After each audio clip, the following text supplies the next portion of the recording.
Oakland Athletics Baseball on Comcast Sportsnet, part of the NBC Sports Group. It's been a short but sweet homestand for the green and gold. Coming in, Bob Melvin and the boys knew it would be a pivotal series as the Baltimore Orioles were atop their division and co-leading the wild card with the A's. But behind some strong defense, excellent pitching, and a couple of big hits, the Athletics have taken the first two games of the series.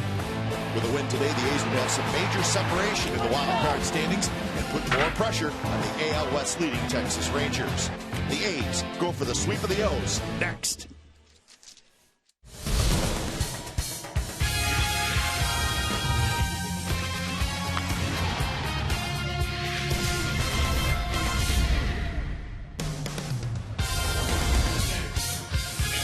This afternoon here at the O.K Coliseum, the Athletics will go for the three-game sweep of the Baltimore Orioles, and another rookie, Dan Straley, will take them on. The Athletics with the fourth best record in the major leagues. It's Hyundai Sunday on Comcast Sportsnet California. It's brought to you by your Bay Area Hyundai dealers, the Orioles and the Athletics, wrapping up the series right here on Comcast Sportsnet California. The standings look like this. In the West, the A's just two behind the Rangers. We'll keep an eye on that Rangers game, which is in a rain delay right now. And in the wild card standings, the A's now have a three-game lead over the second place Orioles. So things looking good right now for the Athletics. Good afternoon, everybody. Welcome to Oakland A's baseball. Along with Scott Hatterberg, I'm Glenn Kuiper. Ray Foss will be back in the booth on Tuesday in Detroit. So a lot of good things have happened in this series, Scott, but I think the thing that stands out has been the A's defense. They've turned a bunch of double plays, and they've also made some spectacular plays. You know, it's just clean baseball, and I tell you, this time of year, that is something that everybody loves to hear. Clean baseball, great starting pitching, and you're getting great defense. And it's come from everywhere, but last two games, it's been the double play. You can see Donaldson starting that one. He's been awesome. Stephen Drew up the middle. They had four the first night. That's just heartbreaking for an opposing team. And here you see that play. Great relay here from Drew in a big situation. Norris makes this tough tag on the ball right there, but that could have been a game changer. Donaldson using every bit of the O.K Coliseum. Playing great defense, and you know, it's just not a few guys, it's the whole club, and it's been a huge lift for him.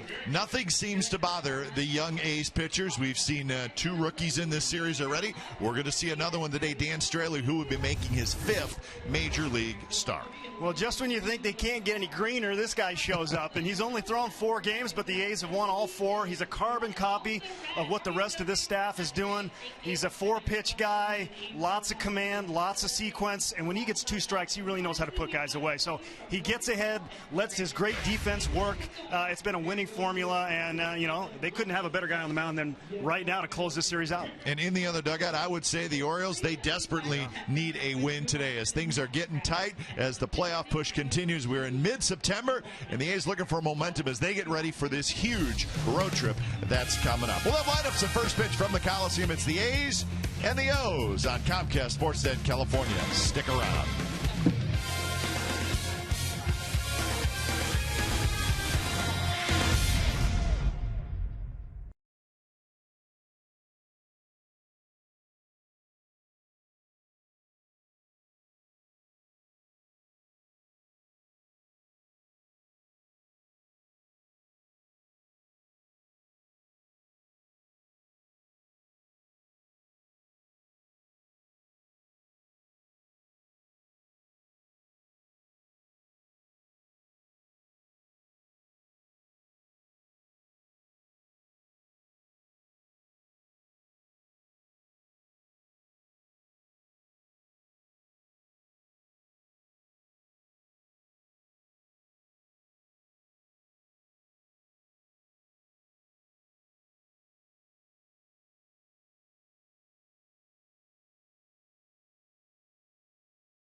California is brought to you by AT&T, the nation's largest 4G network. AT&T, rethink possible. By Toyota, check out the great deals at your local Toyota dealer today. And by Xfinity, home of the most live sports. Welcome back to the O.co Coliseum for the final game of this series and the quick homestand. And it's been a good series for the Athletics. They've won the first 2 games of this series. Game time weather this afternoon is brought to you by the Santa Cruz Beach Boardwalk. Get to the beach. The admission-free boardwalk is open this weekend. Nice day, 64 degrees and a few puffy clouds, but a beautiful day. The only thing we don't have right now, Scott, is umpires. And sombreros. Yeah, I mean, umpires are fairly important. Glad to see that they can make it. Of course, we're still down and out. There's only 3 out there. So I have a feeling it'll all work out as the lineup cards are being exchanged well behind home plate, which you don't see very often. It's because the A's are on the field. Of course, the A's on Sunday, the Little Leaguers go out to each position with an Athletics player, but George Kataris, nobody wanted to come out. Stinky catchers. It's like, look, it's like, what? My chopped liver. Where's a kid? I need a kid. Nothing. It's lonely back there. He just wanted a little league friend. That's all. It's odd. George would be just fine today, I think. So Dan Straley finishing up his warm-up tosses. We are just moments away from first pitch. Let's look at the lineup for the Baltimore Orioles today. Nate McLeod will be in left. J.J. Hardy at short. Chris Davis hits third. Today he'll DH. Then Adam Jones in center. Matt Wieters the catcher. Mark Reynolds at first. The youngster Manny Machado at third. Endy Chavez in right. Robert Andino is at second. There's your Baltimore Orioles starting lineup. The young right-hander Dan Straley taking the mound for the A's. He's 2-0 with a 3.4 ERA in his young career. Hasn't faced the Orioles yet. Got a little bit of a jam against the Angels last time, but worked out of it. Got to the 7th inning. Did a nice job. Got the win. A little drawing on the back of the mound. So, 5th major league start for Straley, right in the heart of a pennant race. Here's the defense behind Straley today. Colin Cowgill is going to play left field. Cespedes at center, Reddick in right. Donaldson, Drew, Rosales, Carter on the infield with George Kataris doing the catching. So the first pitch of the ball game to Nate McLeod drops in for a strike, and we're underway.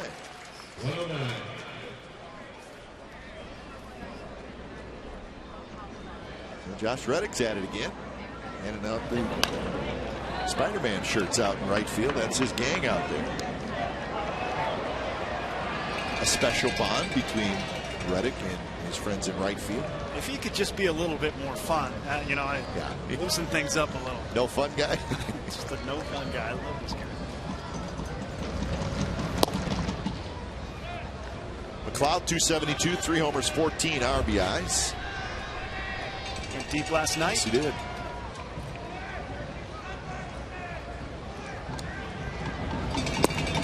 So 2-2 the count. A's won 3-2 on Friday night. They won 5-2 last night, going for the sweep today. That one looped foul territory. Third base side. Donaldson near the mound makes the catch by the bullpen. So that's out number 1. Another ball that's out in any other ballpark. Out meaning in the stands. Not here. It's one of those great advantages of, you know, home field advantage. As an infielder here, you're so used to it that you take a great beat and you have good breaks at those balls. A lot of times your instinct as a visiting player is to just give up because it's so far gone usually. So here's J.J. Hardy. He swings at the first pitch. Coming back is Kataris, and it'll be just into the seats. 235 for Hardy with 21 homers, 64 runs batted in. just one hit in the series.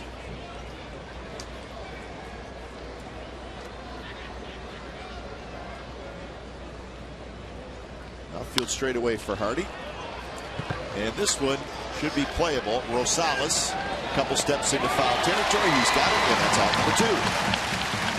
So a couple of foul outs to start out the ball game.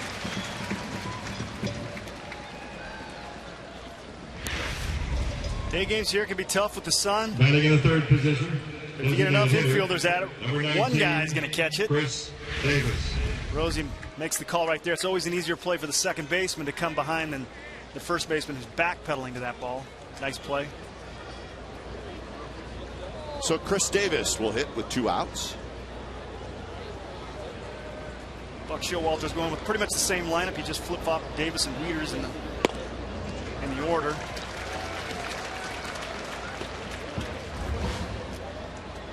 Well, Davis has had a pretty good series, 3 for 7 with a double, a homer. 26 home runs on the year for big, strong Chris Davis.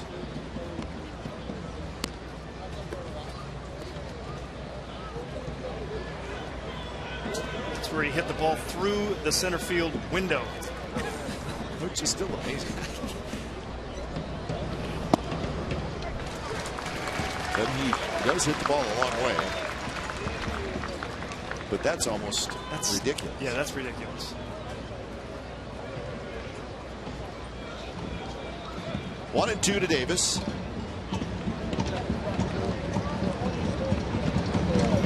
Swing and a miss. He struck him out. 3 up, 3 down inning for Straley. So we're going to head to the bottom of the first. No score.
Which can be found on Comcast channels 104 and 780, DirecTV channel 699, and AT&T channel 768. If you can't find Comcast Sportsnet Plus, log on to csncalifornia.com or call your local cable operator. Raiders losing today in Miami.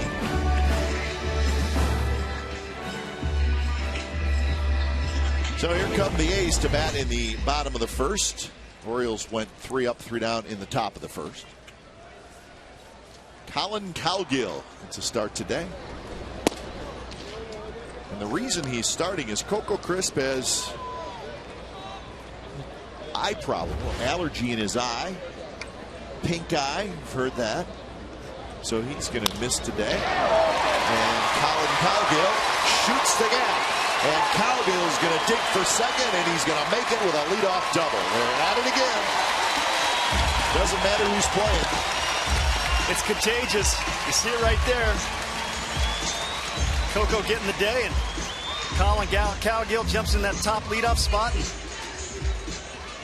Batting in second position. Rest of the lineup: Cowgill, Gomes, Reddick, Cespedes, Carter, Donaldson, Drew Rosales, and Gutierrez.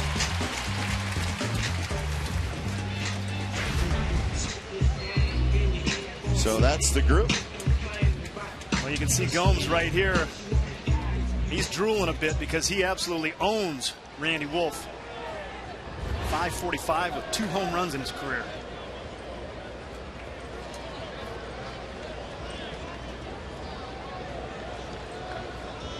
So Gomes with an early RBI opportunity.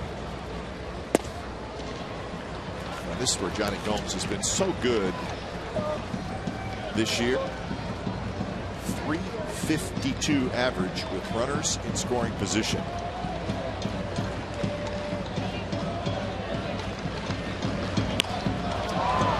Fly ball center field. He got a breaking ball from Randy Wolf. Cowgill tags. He'll bluff and go right back as Jones, a good arm, gets it back in quickly. So that's out number 1. Here is Randy Wolf.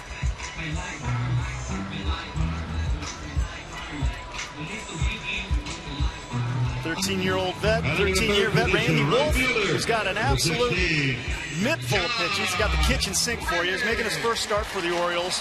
He's got 3 previous relief appearances. Made his last start for the Brewers back on August 18th. Back in the rotation for the O's. Let go by the Brewers, picked up by Baltimore. First pitch to Reddick is outside. Wolf is now 36 years old, and he's been a good pitcher for a long time.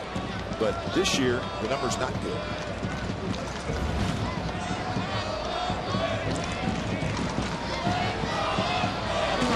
Reddick takes outside.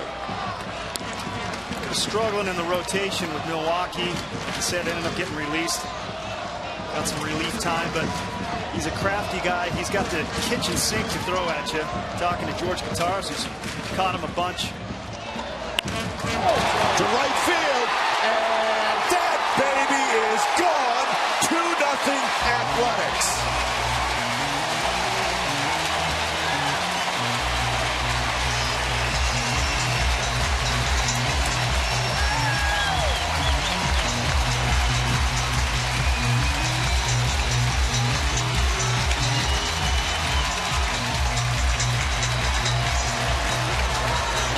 Josh Reddick continues to give souvenirs to the outfield crew. Gets a breaking ball right here. Left over the plate. Josh Reddick, who's shown signs as of late of heating up, looked completely in sync right here. Nice short approach. A's draw first blood. Big hit right there. Love to see Reddick heating up. Got to feel good. He's lined out a bunch as of late, and you know Buck doesn't like it. So an early 2-0 lead for the A's. I was saying earlier about Wolf and Gutierrez. A lot of pitchers will stick to their strength. Wolf's got so many different pitches that he's very much a studier of film and of opposing hitters. And if a guy doesn't like a curveball, well, he's going to throw a curveball even if it's his 4th pitch. So he really goes to the hitter's weaknesses. And right there, they believe that Reddick could hit a breaking ball, but he's showed him different. Now 3-0 to Cespedes. So Reddick now 29 home runs and 78 RBI.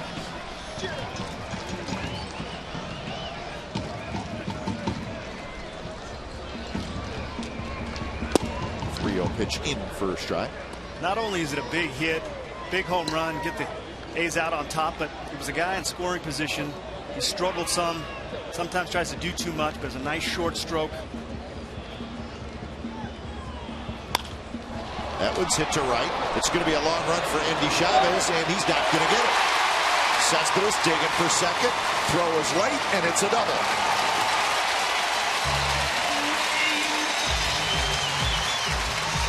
So 3rd hit in the 1st inning against Randy Wolf.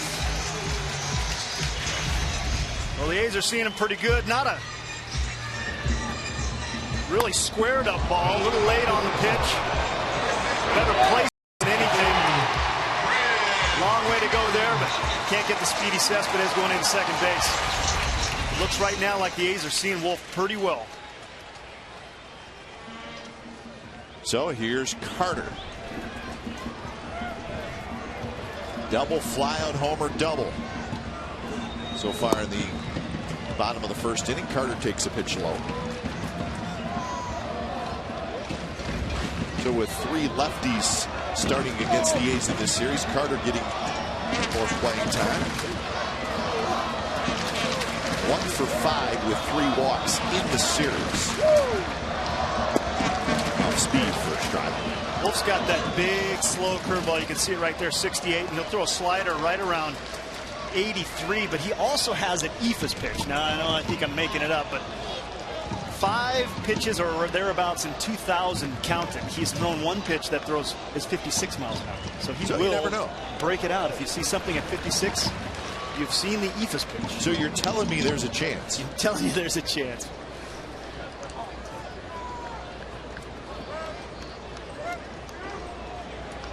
A lot of fastballs, but he'll mix it up. He's got a cutter, 4-seamer, 2-seamer. He's a crafty guy.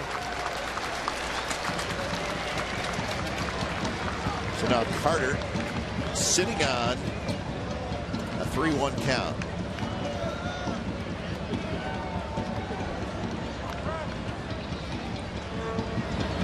And that one in for a strike, 80 miles an hour. So he just took a little off, change up, drops it in there.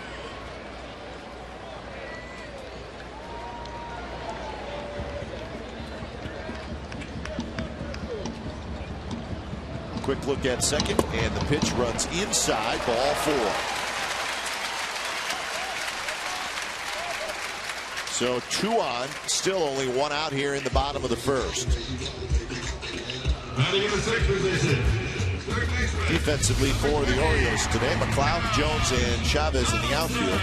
Machado and Hardy on the left side, and Dino and Reynolds on the right side, with Wieters doing the catching.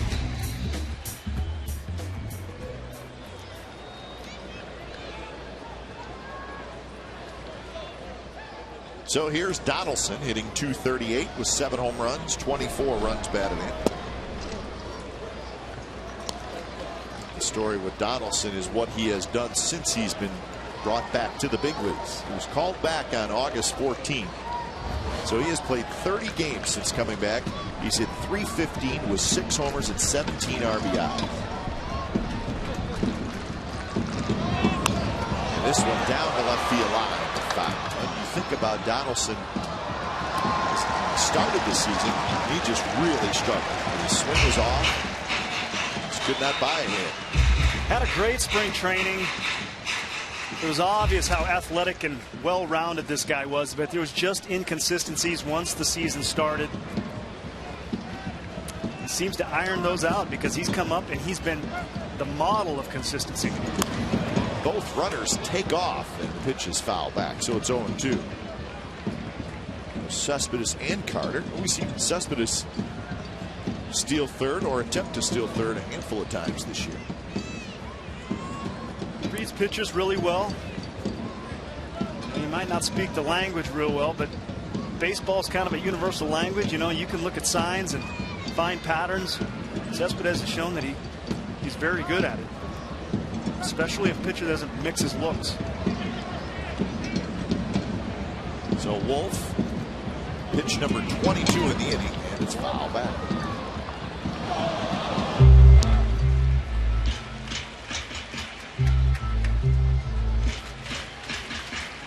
The A's are the Atleticos today. Yep. Says it right on their jerseys. I like it.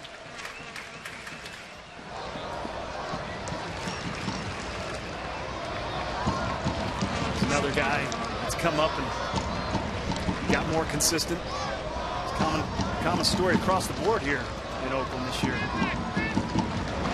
Runners go again. Bounce back to Wolf, who throws to second, and they get the out there, and it's a double play.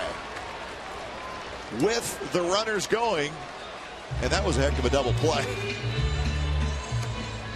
So Wolf gets out of it not before damage done. Reddick with his 29th home run of the year. So the A's lead 2-0 after 1.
With the support of Clorox and the Oakland Zoo, gives deserving children the chance to come out to select A's games and receive a free A's souvenir with the Little A's program. For more information, call 510-563-2329 or visit the community page at oaklandathletics.com.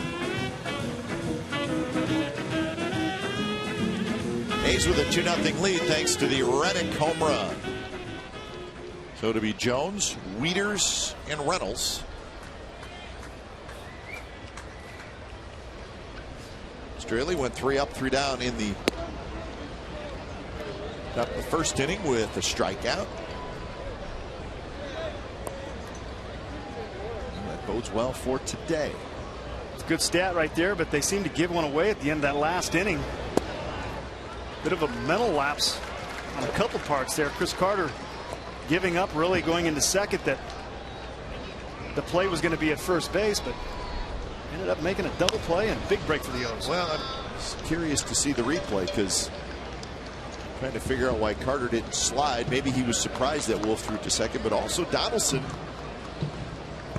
he just slowed up when he got to first base. It was kind of a strange play. Well, because he was stealing, I think Carter thought he wasn't going to go to first base, but you know, your job is to peek in and run to your base, and it seemed like Donaldson may have thought it was 2 outs and figured that out at second base was the last one. Don't know for sure. Rosales takes the play on Jones, and that's out number 1.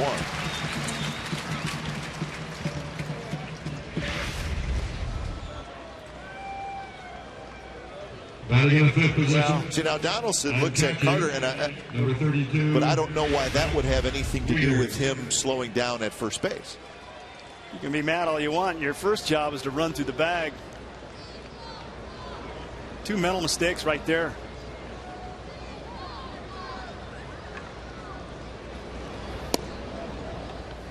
So here's Wieters.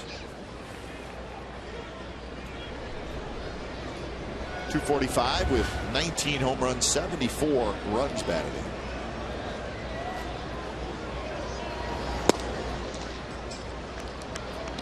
Wieters has been behind the dish all 3 games now. He's 1 for 6 with a couple of walks in the series.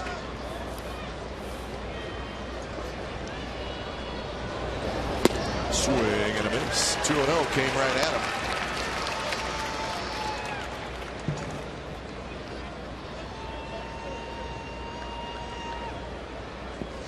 That's what this A staff does. They come at you. Wieters, good swing there, fouls it back. Nice little 2-seam action to this pitch.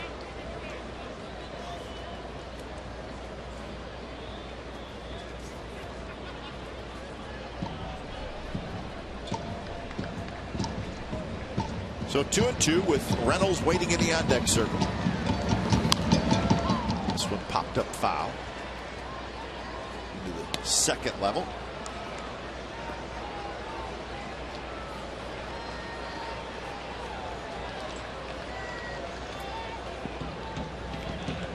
Wieters was an all-star this year for the second time.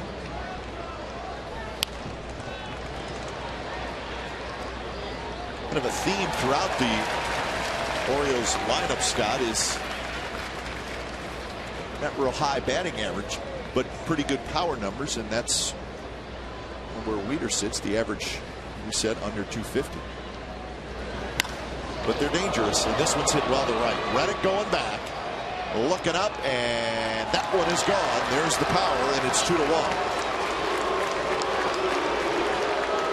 So the first hit for the Orioles today is a home run. Well, you said it, Glenn.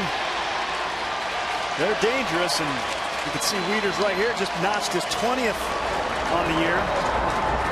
It's a breaking ball from Straley. And a full count.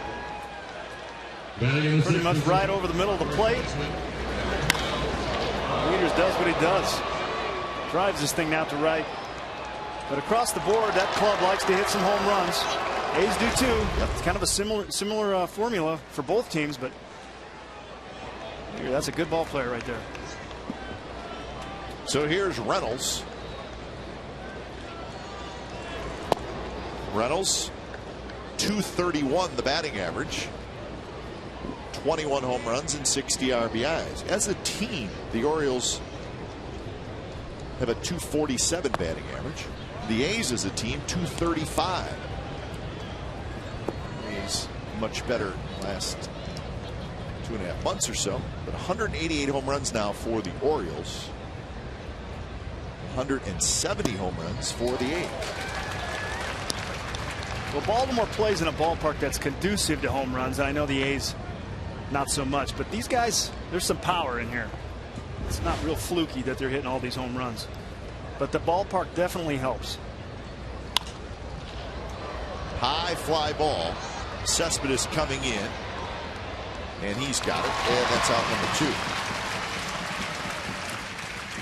2. Cespedes center field.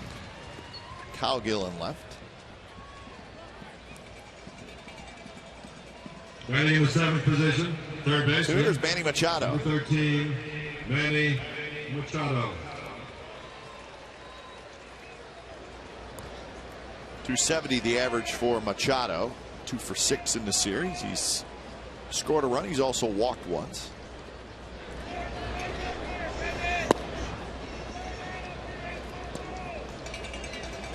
The Angels are leading the Royals 4-3 in the 8th inning. We're watching that one. Royals with the magic last night in the 9th inning. And the Mariners and the Rangers are in a rain delay in Texas. They are expected to get that game going at some point, but it's been raining most of the day down in Arlington, so we'll let you know when that gets going. Machado flips one to right field, shallow, and that will do it. Wieters with a home run, so the Orioles are on the board. It's 2-1 A's after an inning and a half.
A's 2, Orioles 1, bottom of the 2nd inning.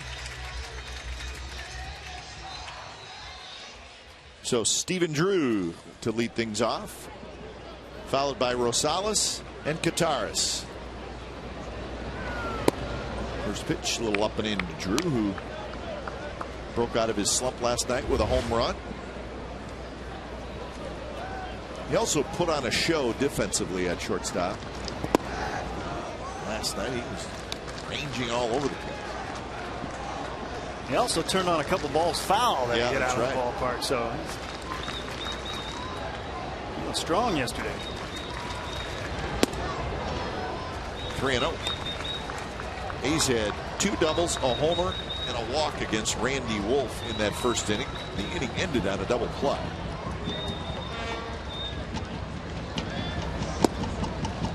Pitch in for a strike.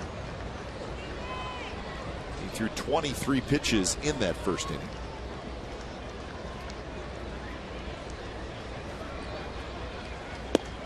And now 3-2.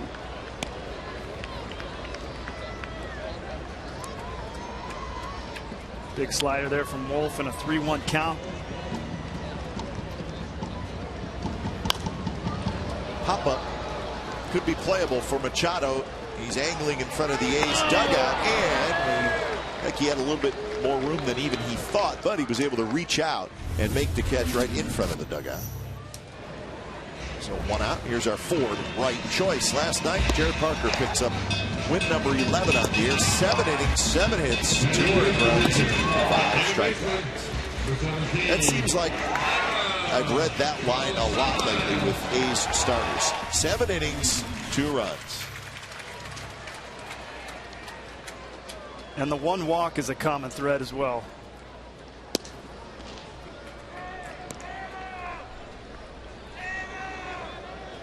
So 11th win for the rookie right-hander.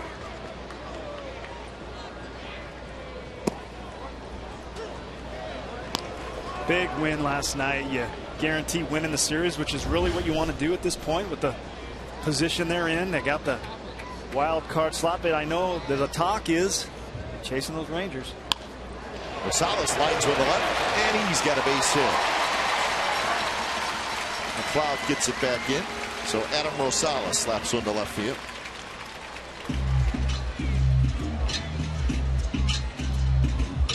And here's George Gataris.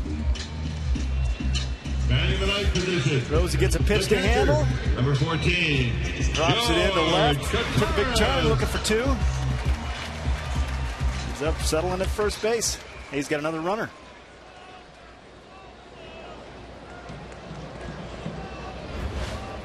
So Gataris faces his old teammate Randy Wolf. Actually, a little more to it than that, though, wouldn't you say, Scott? Personal catcher, was he not? I think he was the personal catcher for Wolf in his time there in the Milwaukee 2010-2011 seasons.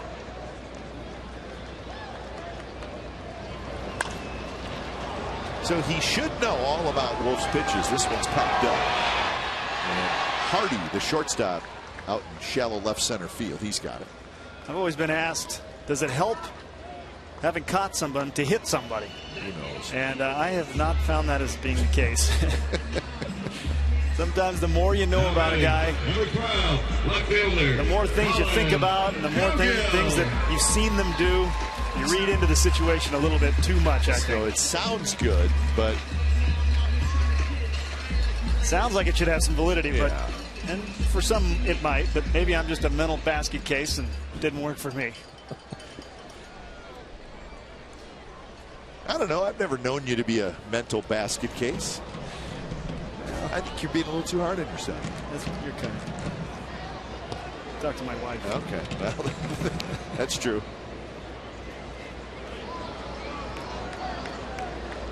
Here's Colin Cowgill, who led off the bottom of the first with a double to right center field.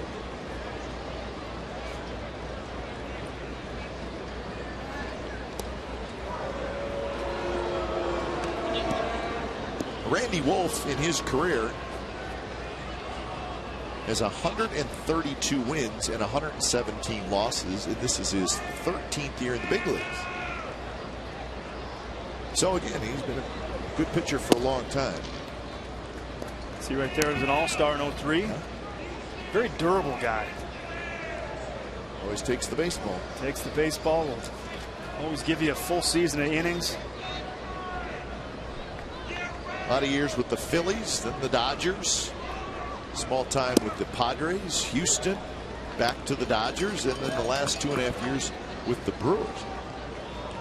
And he won 13 games in 2010. He won 13 games again in 2011. Brewers team that last year went to the postseason. So the Orioles were hoping for a veteran presence from Wolf and Joe Saunders. But a veteran presence is great if you're getting people out. If you're not, then your presence isn't that great. Your presence is no longer needed. Exactly. But these lefty guys right here that are durable, and he's got good off-speed stuff, they might not end up being in the rotation. They eventually might get weeded out of that, but they can find a home in some of these bullpens. You've seen it. There's a lot of these guys that can stick around a long time. Throw strikes, durable, tough on lefties.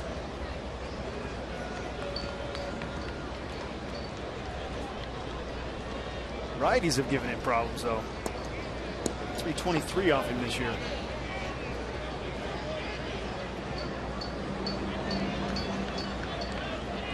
Two and one the count to Cowgill.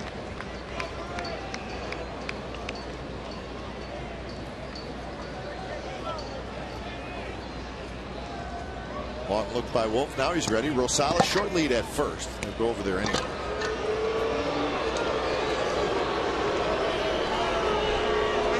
Those are sensing some action. Keeping Rosie close.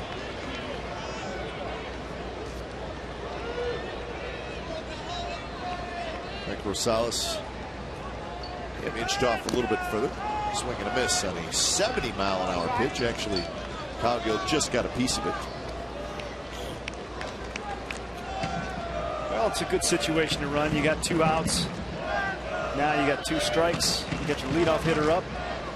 Gets thrown out. You got the top of your order the next inning. Otherwise, you get a guy in scoring position and a chance to get 2-out RBI. Swing and a foul tip. Cowgill strikes outside, retired. A hit and a runner left. So we are headed to the 3rd inning. Andy Chavez, Robert Andino, Nate McLeod will hit. 2-1 A's.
And shop for licensed Oakland A's gear, including hats, t-shirts, jerseys, and more.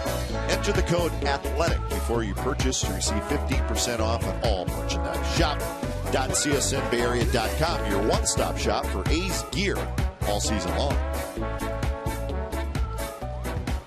2-1, the A's lead. A couple of home runs in the game. Reddick, a 2-run shot for the A's. Wieters, a solo shot for the Orioles. So, home runs and good defense. A couple of the themes from this series so far.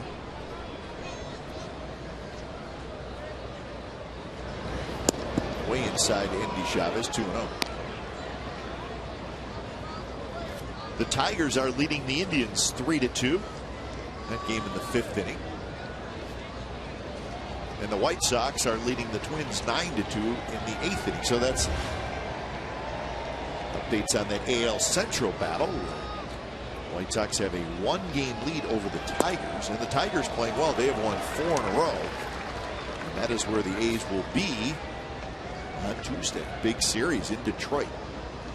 Facing a couple tough pitchers. Yep. Scherzer and Verlander, games 1 and 2. So, Tigers and the White Sox will battle that out right down to the end. Not that you want to look beyond this game, but becomes a big game because those are two very difficult opponents to face, especially with Scherzer and Verlander on the hill. So you'd like to see a sweep here. Andy Chavez just got a piece of it. So the pitching matchups are in for that Tigers series. Griffin, Scherzer on Tuesday. Anderson, Verlander on Wednesday. And then a day game on Thursday, Malone and Anibal Sanchez. So there you have it. That's what's coming up. It'll be a 10-game road trip. We'll spend the weekend in New York and then head to Texas next Monday through Thursday.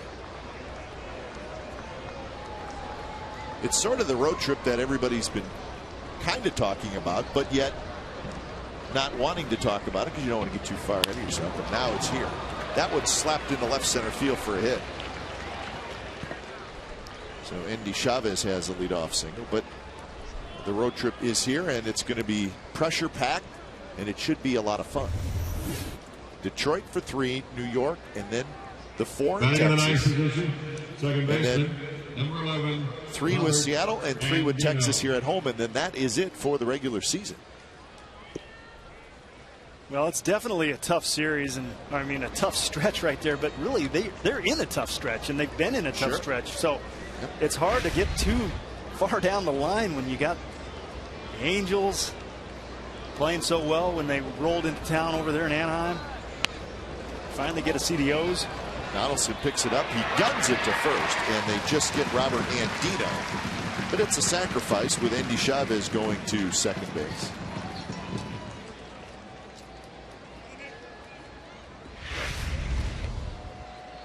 now batting. Good bunt right here by Andino. Puts a little backspin on it, kicks up. Donaldson charges well, bare hands it, and he shows off that good arm. Pretty good with that bare hand. Made a nice play the other day, right on the line, which was a tough one with his bare hand. Showing he can do it all. So here's Nate McLeod. He fouled out to Donaldson in the first inning.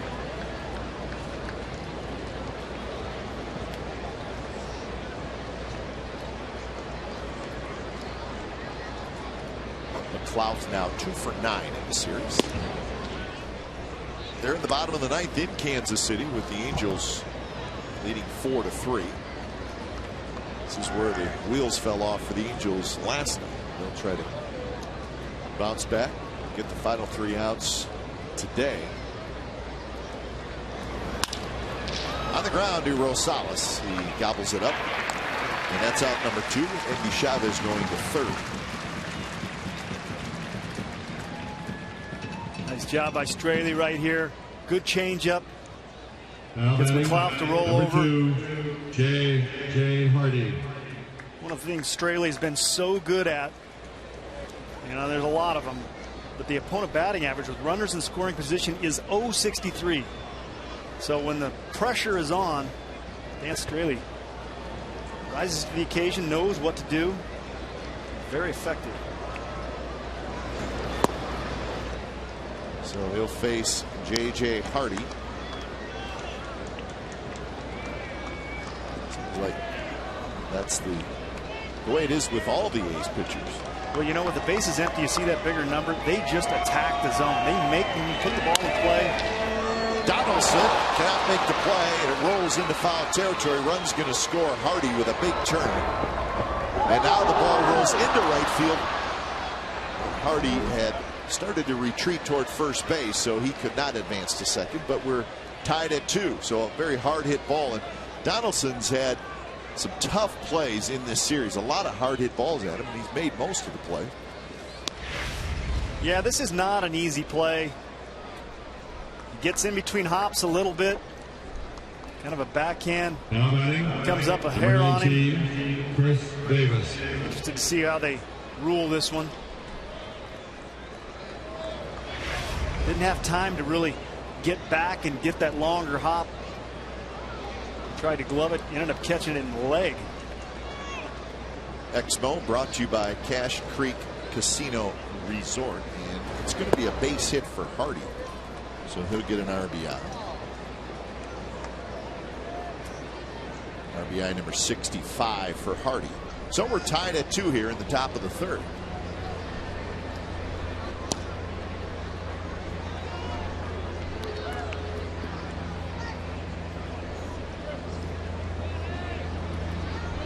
Chris Davis struck out swinging in the 1st inning.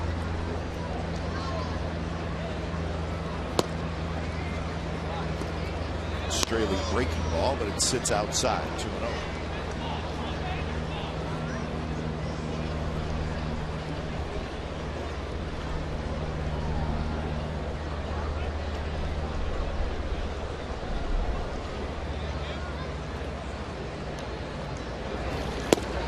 Fastball a little outside.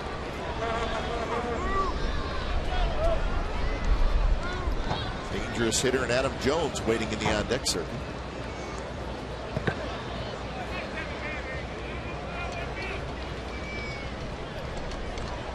Rosales way out in right field. 15-20 feet out into shallow right field. That's where Davis likes to hit him, on the ground. But you can see the respect right there the A's have for this guy. 3-0 slider. Not going to give him anything to hit.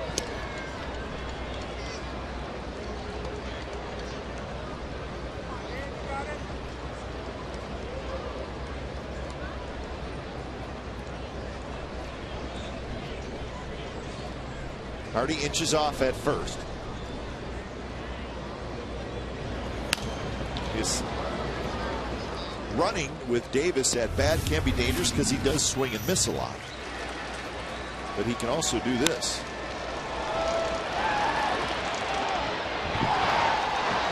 That was a low liner that got out in a hurry at the time of night where the ball just doesn't carry. So you can see how strong he really is. If he needed any more evidence after he hit one through the window, 30 yards above that. 3-2, the runner does go. That one flipped into foul territory. Donaldson on the move, goes into a slide, cannot get it, crashes into the sidewall.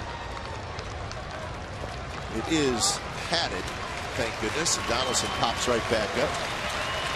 Great effort from Josh right there. This is the local advantage you have playing here. As soon as this ball was hit, he knew that he had a chance at it. Unlike when you saw Machado the other inning, kind of feeling his way to the dugout, unaware of that foul territory and how big it actually is. It was a great play, great effort.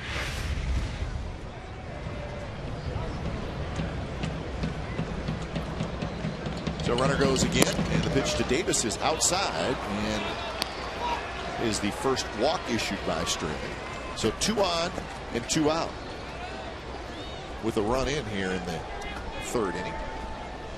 Well, Straley fell behind right there, and just not a guy you want to get sloppy with when you're behind and feed the zone something he can turn on. So wisely kind of pitches around him, ends up walking him, but here he can start fresh with Jones, who himself is a very dangerous hitter.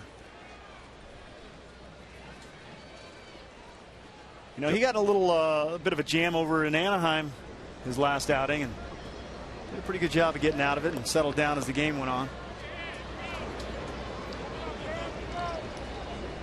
Jones grounded out to second his first at bat.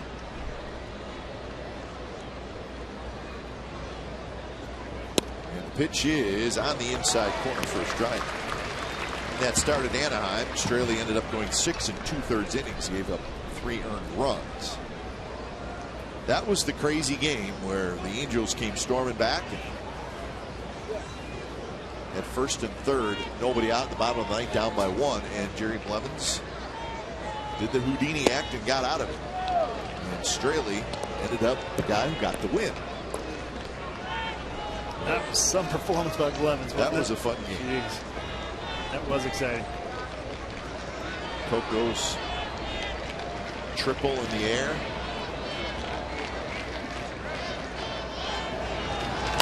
Jones, good rip. Fouls it into the second level.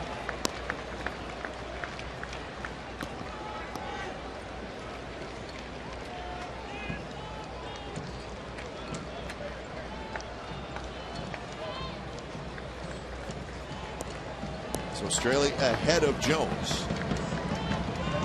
51 pitches, though, for Straley. So this inning is working him over a little bit from a pitch count standpoint. Jones lays off.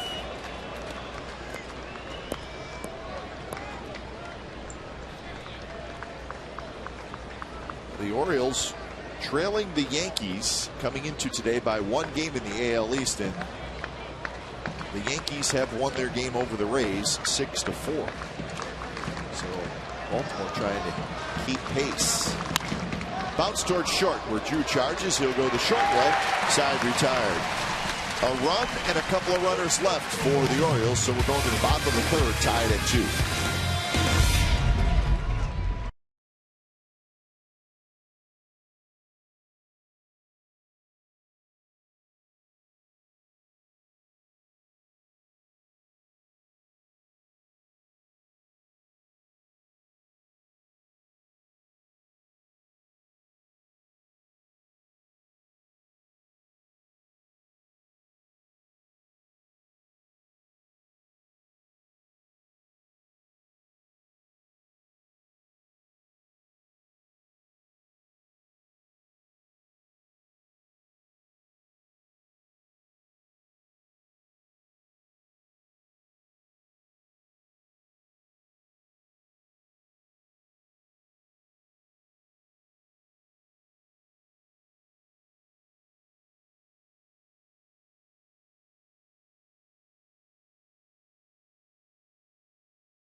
Sports in California is brought to you by Hyundai.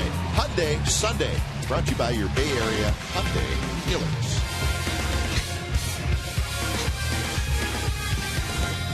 It is Atletico's today. I like it.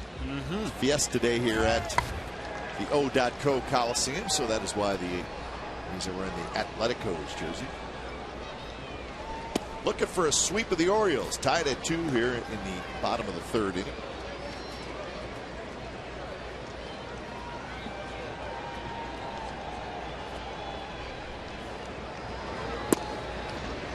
One and one now to Johnny Gomes. Gomes, Reddick, Cespedes here in the bottom of the third.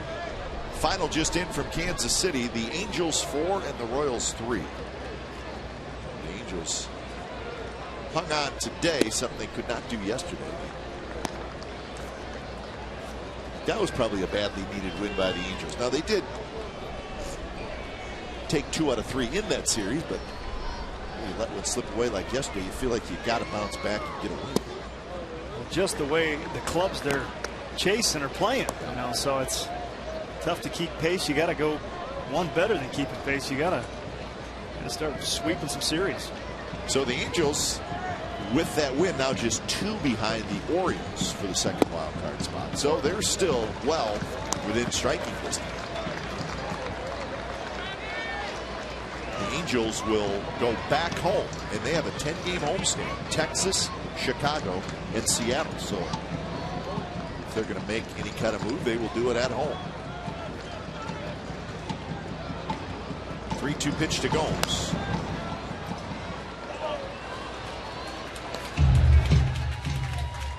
Like you said, a lot can happen right now, especially with all these teams playing each other. I saw Bob Melvin quoted as saying he's too confused to look at the scoreboard. He doesn't know who to root for. So that's true. He just watches the Rangers, and I think the rest of the club is following suit. Curveball stays high, and it's a leadoff walk to Gomes.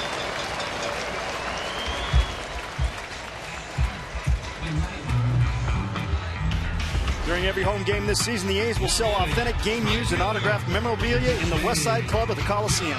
Items include autographed baseballs and jerseys, game-used helmets, bats, jerseys and bases, lineup cards, and more. All items are authenticated under the MLB Authentication Program. A portion of the proceeds will benefit the Oakland A's Community Fund.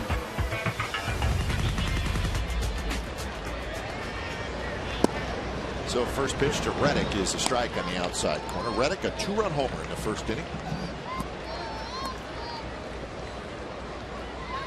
It's 29th.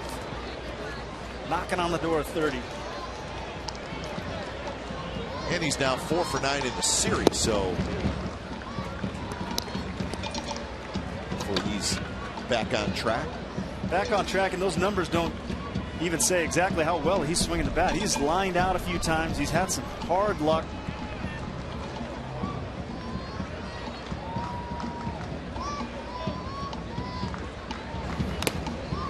But talking to him before and after games, he's really got some confidence from those bats that even though he didn't get a hit, he hit hard. You can see him right here. Swing shorter, it's in sync. Doesn't look like he's trying to do too much. And he's pumped up, a guy they desperately need to heat up here down the stretch. And maybe it was the Spider-Man t-shirts that gave him a little extra boost. Well, right when we showed the Spider-Man out in right field, soon after that, Reddick did hit a home run. That's what superheroes do.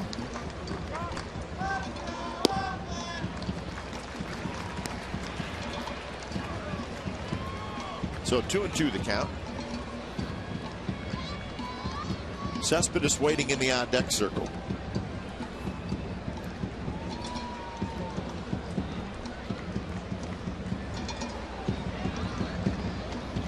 And Reddick chases a pitch down and away for strikeout number 2 for Randy Wolf.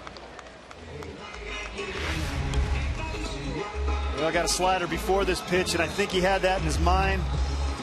Wolf executes a nice fastball on the outside corner. It's past Reddick before he number 52, can make a decisive swing. Ends up missing there. The ball just by him, but good sequence by Wolf.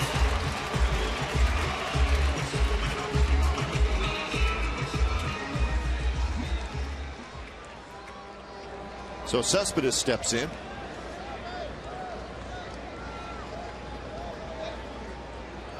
Swing and a miss. Cespedes doubled in his first at bat.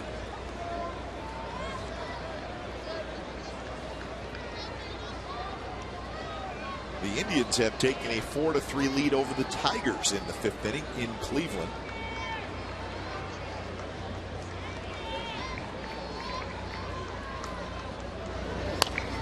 Remember, the Tigers and the White Sox got rained out last week. So Detroit is in Cleveland, and they will go back to Chicago tomorrow to play that makeup game. I believe it's an afternoon game. And then they will return home to get ready for the Athletics. So it was going to be an off day. Those two teams will play that makeup game, the White Sox and the Tigers. Tough time of year to lose those off days. All these games are emotional and you're physically tired. It's good to recoup, but if you got to go somewhere for a quick one-dayer, that's a grind.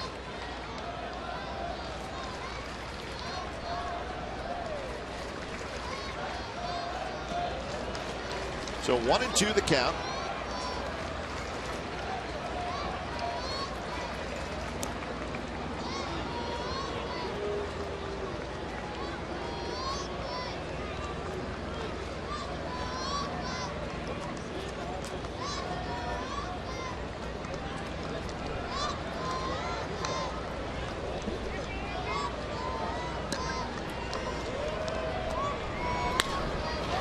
Driven to left center field. It's hit pretty well, but Adam Jones is going to get back there, and he's going to make the catch in front of McLeod. So Gomes hustles back.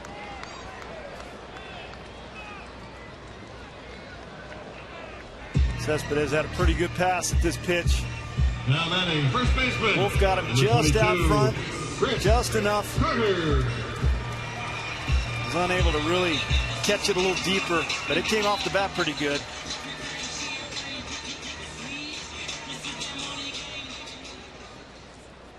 So that'll bring up Carter, who walked back in the first inning.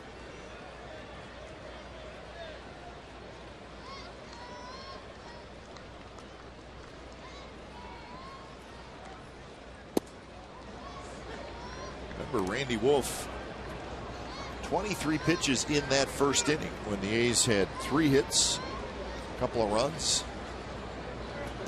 So walked the batter. Trying to settle it a little bit.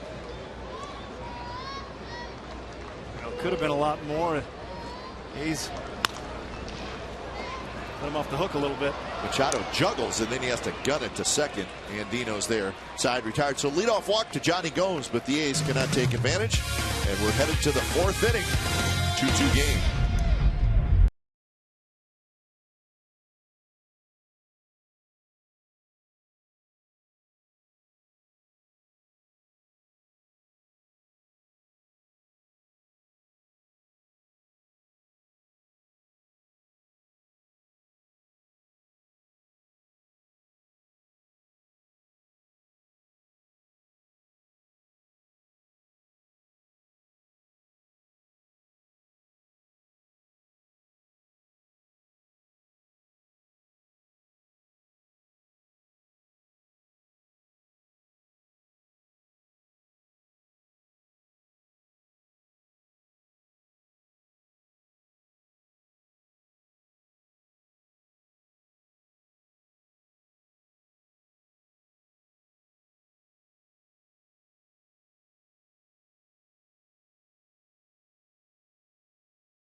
AT&T. Who are the 5 Orioles players that have hit 30 home runs in a season since 2000? 30 home runs in a season since 2000. 5 Orioles have done it.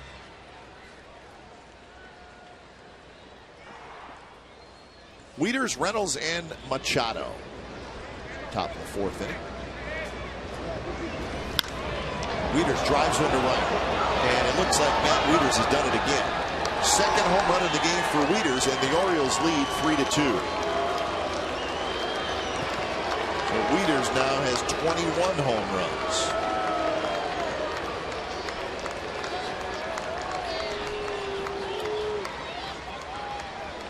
The last time Wieters went deep in the count and ended up getting a breaking ball that he deposited in a similar spot. He just jumps on the first pitch. Straley just trying to get ahead. Leaves it in about the exact same spot, and Wieters hits it in about the exact same spot. This is what he can do, though. Nice swing. Big guy with big power.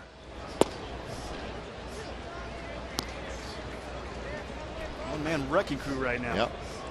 3rd time this year that Wieters has hit 2 home runs in a game. 21 home runs for the year.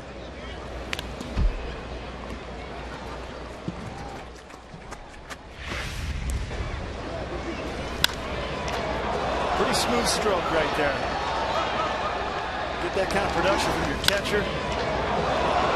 Oh, that's a good thing.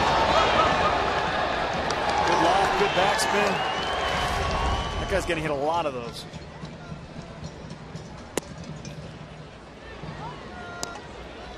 Reynolds hit a fly ball to center field. His first at bat against Straley. So a lot of home runs allowed by Straley in his time in the big leagues. Remember, 4 of those came in one game. That was against the Angels, but 2 in his last start. Part of it's his aggressive nature, and I think it's okay. I think he'll learn from that, and those numbers will go down. Stephen Drew throws out Mark Reynolds for out number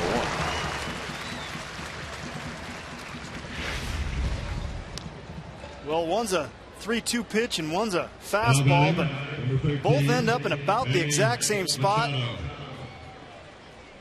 And swing is the same, that's for sure. Pretty similar swings with the same result. And he doesn't seem too excited. Got catching on his mind now. And he's far from a one-dimensional guy. He's a good catcher, and he throws runners out. You can tell why he's an all-star. So here's Manny Machado, who hit a fly ball to right field. Donaldson gives ground to get a good hop and then throws out Machado. So 2 outs here in the 4th inning.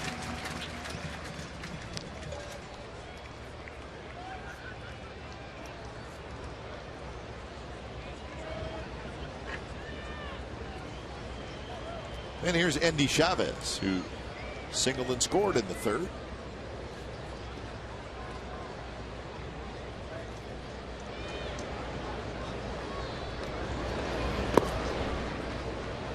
Endy Chavez getting a chance to play right field.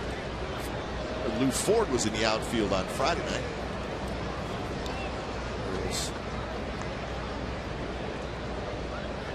They have somebody out there with Nick Markakis out for the year. One thing you got to like if you're Kurt Young, pitching coach for this young staff, you got a guy Straley who's up making his 5th start, gives up a home run, but the next 2 guys gets ahead in the count, not afraid to pound the zone. I know he's falling behind 3-0 here, but it's hard to teach a guy that gives up, and he's given up some home runs, to get a little scared of the zone. Doesn't get scared of the zone, comes right back. Strike 1, strike 2, gets the next 2 guys out. Falling behind here, but the point is he's not afraid to go right back and attack hitters. That's a great advantage, and really across the board for this entire starting staff. They all do the same thing.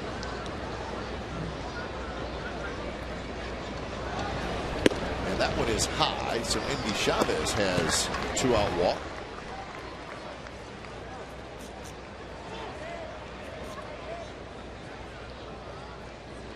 Second walk for Dan Straley. Now batting, number 11, Robert Andino. So here's the 9th place hitter, Robert Andino.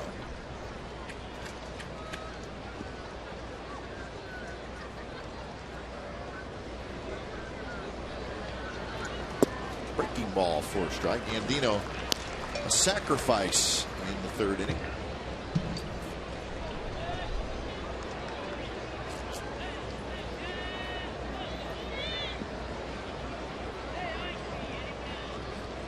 Brian Roberts. You think of Brian Roberts when you think about the Baltimore Orioles, but where injuries have just slowed down his career big time.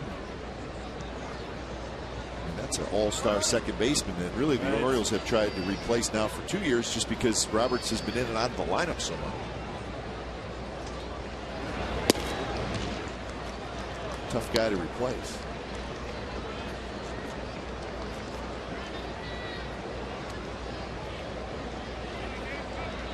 Endy Chavez has good speed.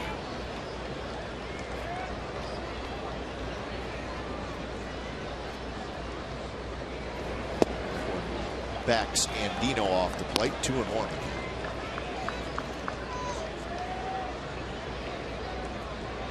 Remember when the Orioles on the last day of the season last year came back, beat the Boston Red Sox in the bottom of the 9th inning, knocked the Red Sox out. It was Andino who got the game-winning hit. This one's flared, shallow center, and Drew's going to get out there, and he makes the catch. So a home run by Matt Wieters has given the Orioles a 3-2 lead.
Season ticket holder, you can still get 2012 postseason rights. Just place a deposit on a 2013 A's ticket plan. For more information, call 510-638-GO-A's or go to oaklandathletics.com/deposit.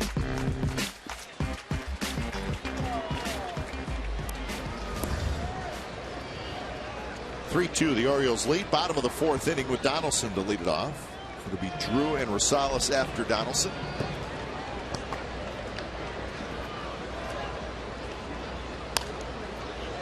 Well, they are finally playing baseball down in Arlington. Just underway after a long rain delay. The Mariners and the Rangers. Bevan will pitch for Seattle. Harrison will pitch for Texas. Harrison looking for his 17th win of the year. So it looks like it was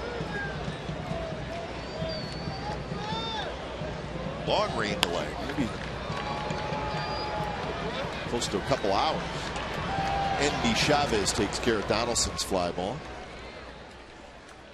All right, here's our Subway Eat Fresh Ask Glenn and Scott question. Log on to csncalifornia.com to post your question. Moises from Concord asks, if the A's play in the wild card playoff, will the A's play in Oakland?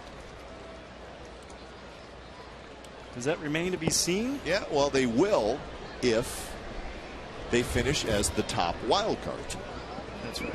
So it's a big advantage. It is. It is. It's just the one game playoff, the two wild card teams. So if you're going to be a wild card team, you want to finish as the #1 wild card team, which right now that is where the A's are sitting. So if they did make the wild card and they were the #1 team, they would host that one game play-in. So it's an advantage rather than having to go across the country and then. Definitely. Stephen Drew wraps it into right center field for a base hit. Now there's some tiebreaker rules that you could have to deal with. One game tiebreakers will be played if there's a tie for the division lead or the second wild card. And if the two wild card teams are tied with no other teams, there is no tiebreaker game. This is confusing.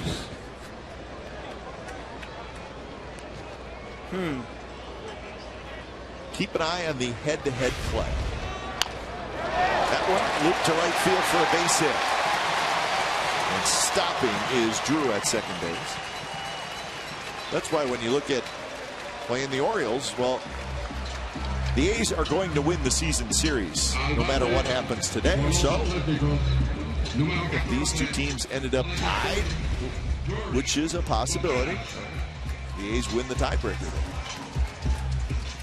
Tough pitch on Rosie right here. Catches it right off the end of the bat, but that's all you can do with that pitch, and keeps the line moving with another single. Thought Drew might end up going to third base, but last second he puts the brakes on. Gags held him up. So back-to-back one-out singles, and here's George Kataris.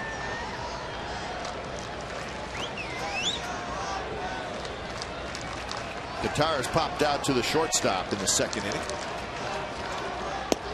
And that one on the outside corner for a strike. Good slider right there from Wolf. Right on the corner. Tough pitch for a lefty.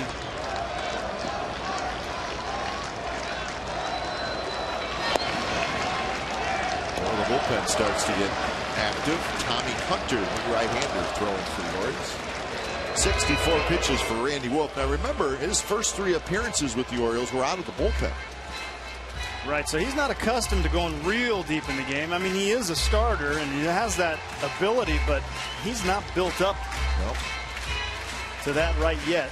Buck knows that. August 18th was the last time he started a game, so that's a month ago. And it's not those he was throwing bullpens to maintain that endurance and stamina. He was pitching out of the pen, so he had to be ready on a daily basis.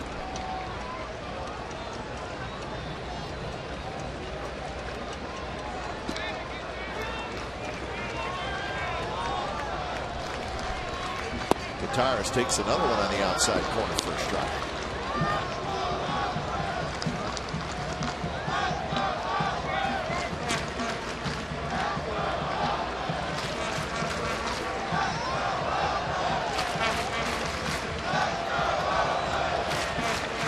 field straightaway. Fielders double play depth. And Guitarras just got a piece of it. A little emergency swing, but it worked. So he's going to see another pitch or two. It doesn't look like George has seen him real good. Kind of comes off of that front side, ball's away from him. Just uses those hands enough to get a little piece of that ball and stay alive.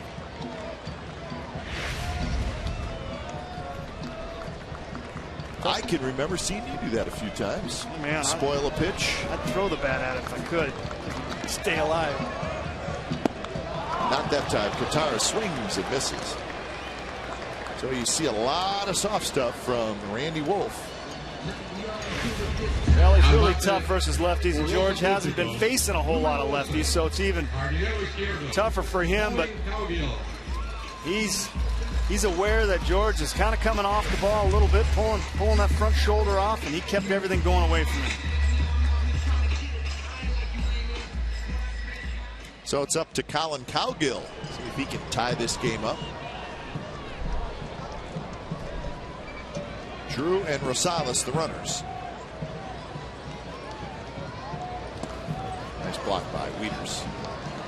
Wieters talked about, obviously we know about his hitting, but he's also a very tall catcher, 6'5". That is big. I mean, look at him stand next to Cowgill. In the squat, he's up to his letters. A tall catcher blocking the ball can be maybe a little bit more of a challenge than a shorter catcher. Get those long levers and the distance to the ground. It's just tougher to be quick in that small space, and long legs and all. You don't see a ton of them play deep into their career, I guess. Real tall guys. I mean, there's a few that you can think of. Piazza was pretty tall. How tall was Piazza? He wasn't 6'5". No, but he was probably 6'2", 6'3", I would think.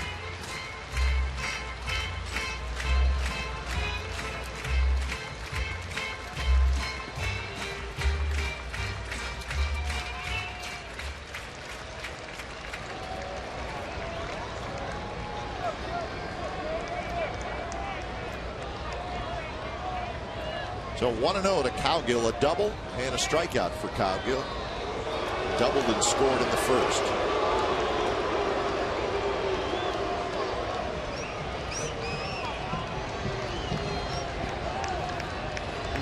Cowgill. That's a good one. Cowgill base hit right here.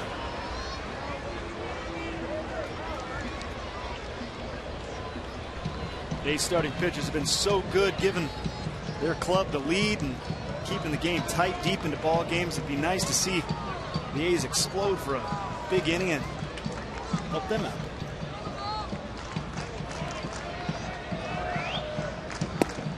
Strike on the outside corner, 65 miles an hour.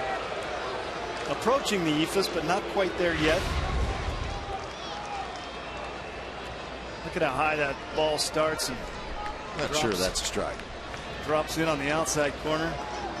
Wow. Very slow. And then a fastball at 86 miles an hour. Cowgill slams the bat and the helmet down. So the A's strand a pair, 3-2 Orioles after 4.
We're the 5 Orioles players that have hit 30 or more home runs in a season since 2000. Number 9, Tate McCloud. Mark Reynolds did it last year. So did J.J. Hardy. Tejada, Aubrey Huff, Tony Batista. Adam Jones thinking about it this year. He's got 29.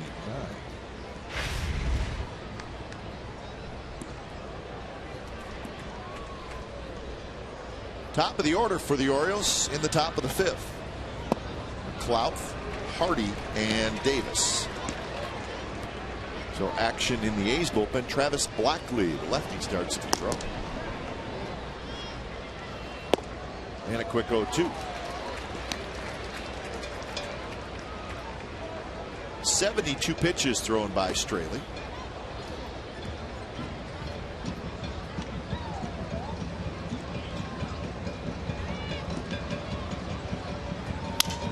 Broken bat, slowly hit. Rosales charges, and they just get in front, and that's out number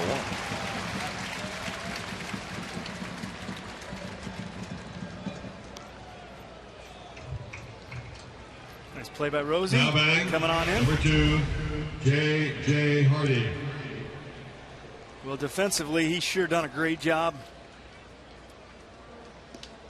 Makes a nice play on the run right there. See the long strides and long arms of Mr. Rosales. Outside corner strike to Hardy. 65 consecutive games without an error at second base. Third longest in Oakland history. That one's driven towards center. Cespedes fighting that sun, and Cespedes has it for out number 2. So Hardy now 1 for 3. And that'll bring up Davis. Now batting, number 19, Chris Davis. Davis a strikeout and a walk today.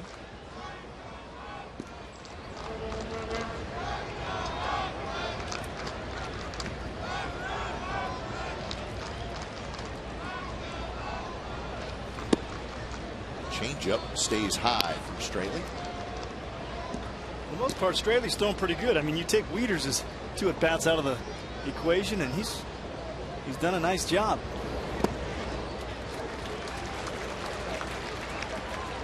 Shift is on for Davis.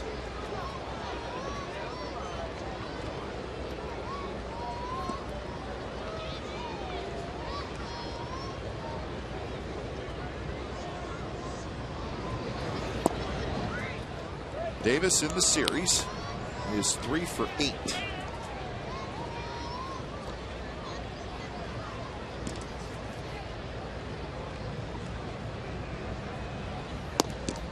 Missed again outside.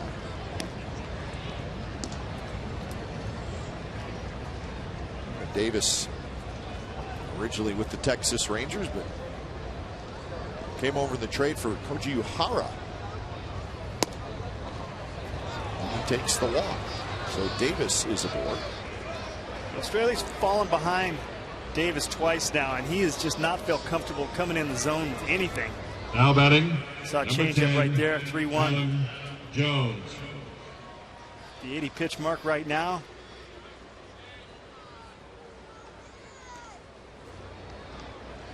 To his credit, when he gets behind, doesn't feel comfortable, he doesn't just bring a cookie in there.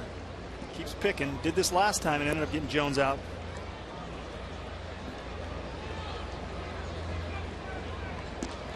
Jones a couple of ground outs tonight or today. Swing and a miss off speed.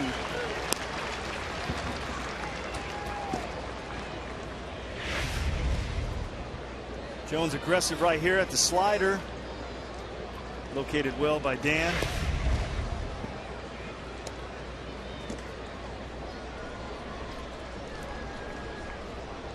Straley with 3 walks and 1 strikeout so far.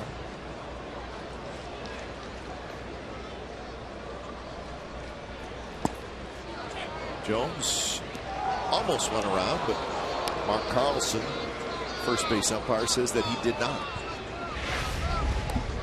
Same pitch from Straley, same location, that slider, and I got to say, Mr. Jones went around. You think? Yeah, I do think.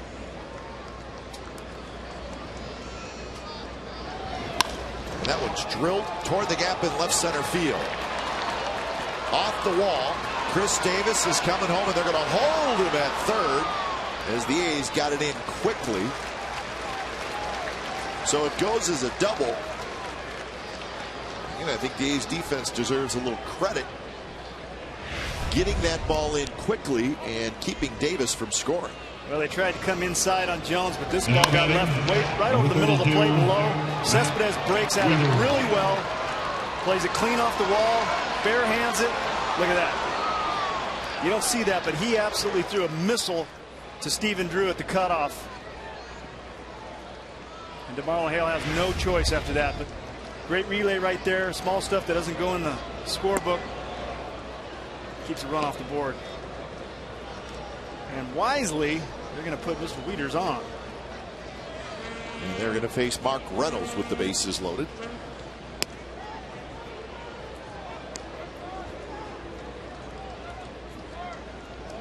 Wieters with a pair of home runs today.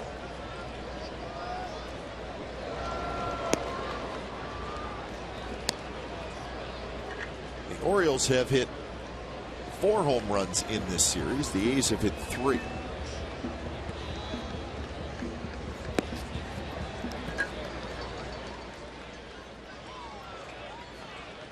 Let's take a look at those 2 home runs.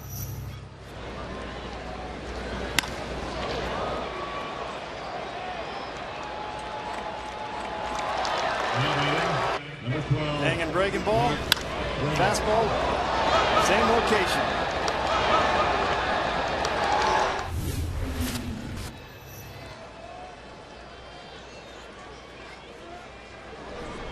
Pretty good day for the young guy. So a big at bat in the game. Orioles with a 3-2 lead. Bases loaded, 2 outs. First pitch to Reynolds, up and away.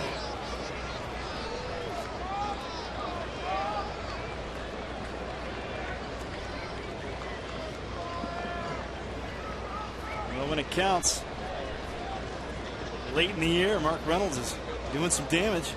7 home runs in September. And that one drops low, and now it's 2-0.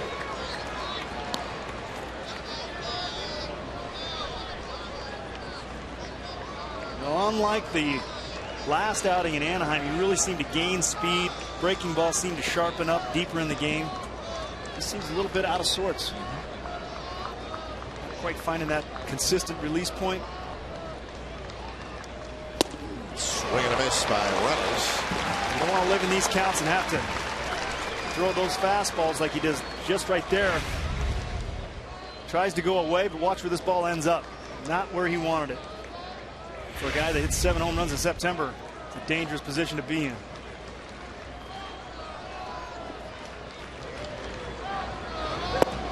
And that one just missed, and now it's 3-1.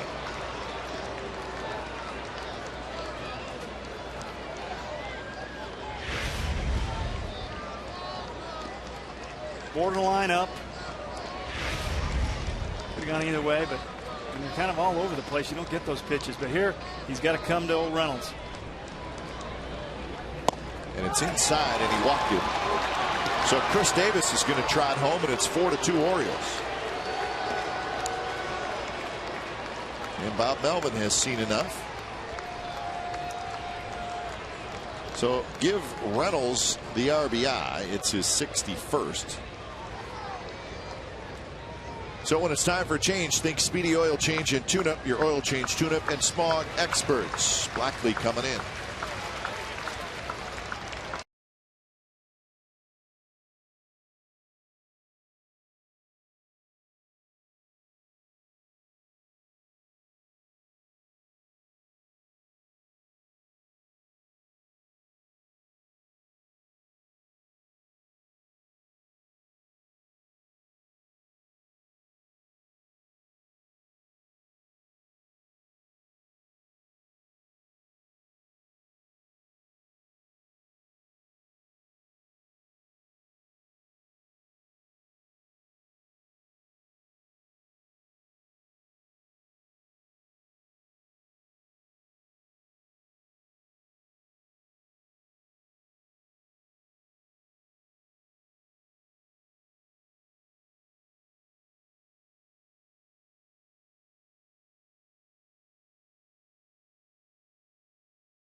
Fans will have a chance to win A's prizes, including a chance to throw out the ceremonial first pitch in 2013, being the guest PA announcer, game-used memorabilia, and much more. On Saturday, September 29th, 10,000 fans will receive an A's team photo sponsored by Kingsford Capital. Then on Sunday, September 30th, 10,000 fans will get an A's Deuce brand sports watch presented by Pepsi. For tickets, go to oaklandathletics.com. And a run in for the Orioles. They have the bases loaded. So Blackley's got to throw strikes. Manny Machado is the hitter.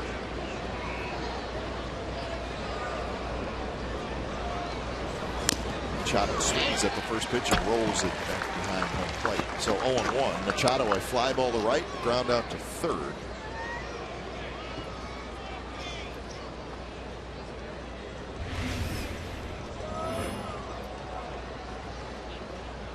'25th game, 12 of those starts for Blackley.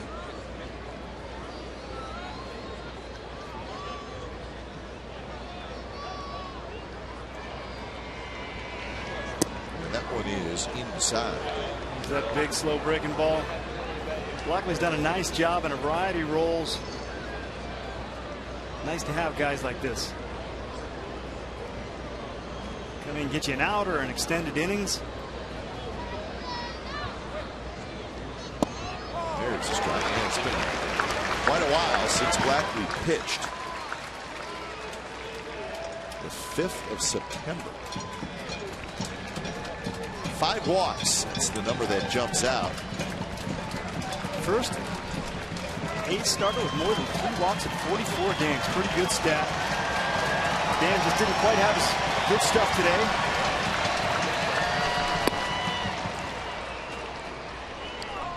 Well, you said it best. In the first inning, he looked very sharp, but it's like he fell out of rhythm a little bit in the second inning and never really got it back.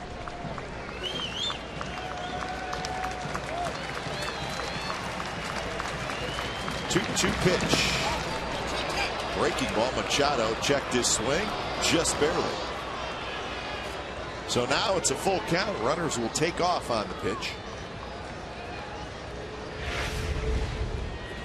That big breaking ball. He held up. Might have just held up.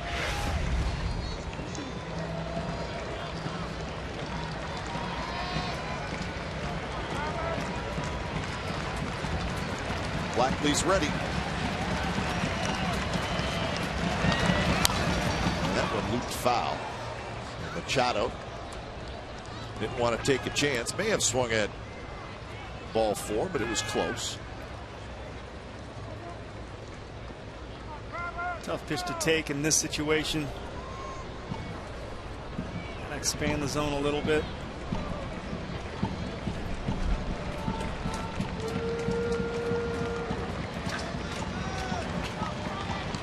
Scribner grabs a baseball.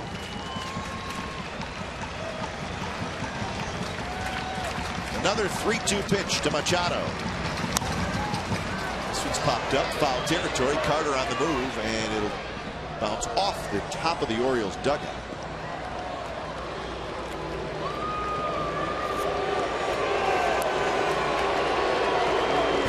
Fan favorite, Cal Ripken. Sort of. Sort of.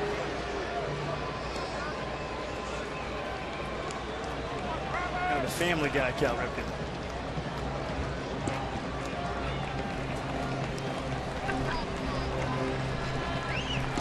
So we'll do 3-2 again with the bases loaded. Jones at third, Wieters at second, Reynolds at first. And the pitch is grounded toward Drew at short. He's got it. He's going to go across the diamond. Side retired. So when it's all said and done, the Orioles get 1 on a hit and 3 walks. 4-2 as we head to the bottom of the 5th.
telecast is presented by authority of the Oakland Athletics and may not be reproduced or retransmitted in any form, and the accounts and descriptions of this game may not be disseminated without the express written consent of Athletics Investment Group, LLC.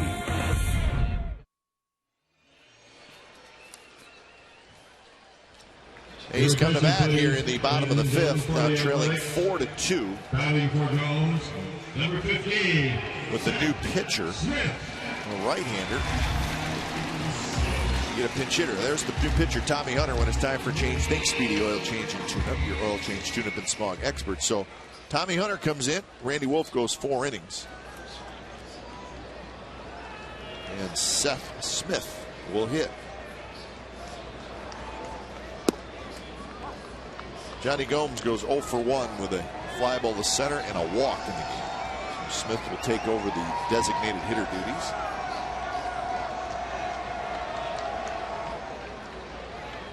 Smith with a line drive, a base hit to left field. So leadoff man aboard for the A's here in the bottom of the fifth inning.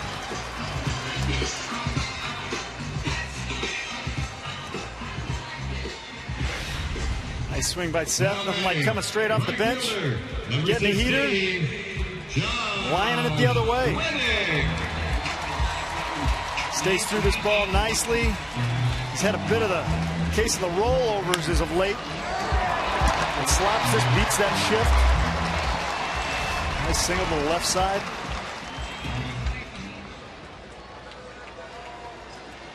Sees old Hunter pretty well. 4 for 7 with a homer.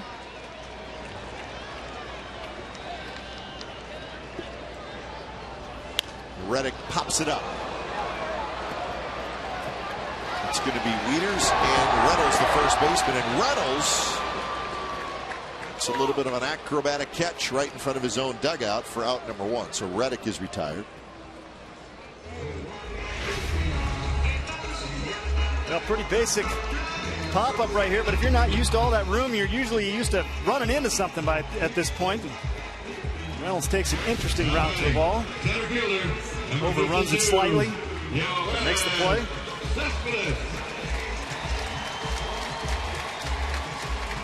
So here's Cespedes, his third at bat.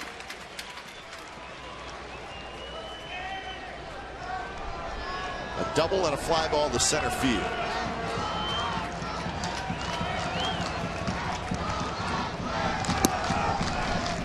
So Tommy Hunter, we mentioned that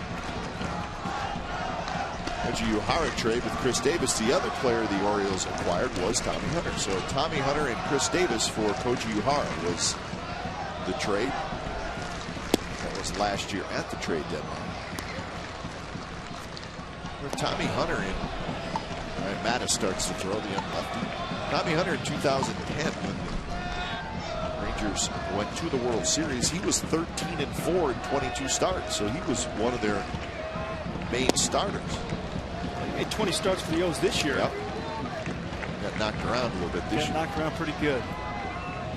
The splits as far as lefty-right here, they're up there. 290 and 320.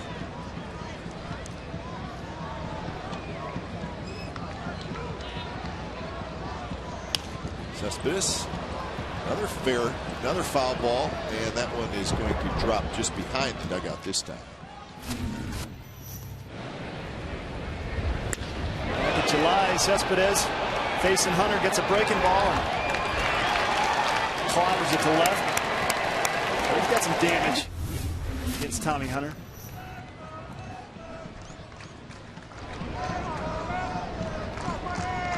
Two and 2 the count. Seth Smith at first.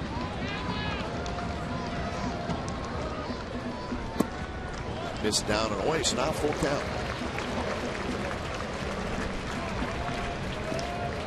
Not a great list to be on. Most home runs allowed in the major leagues. Tommy Hunter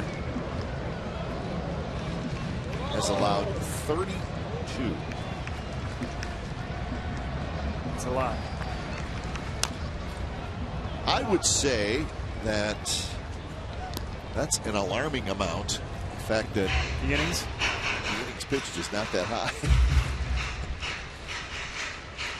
Got 116 as a starter. 124 innings. 124. 32 home runs. That's a ball. That ratio is probably up there, huh, per inning?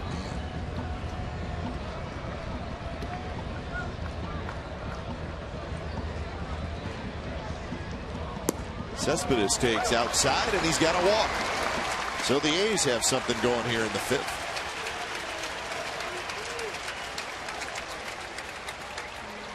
It's the 3rd walk the A's have received today. The A's have issued 5. Now batting first baseman, number 22. Not typical.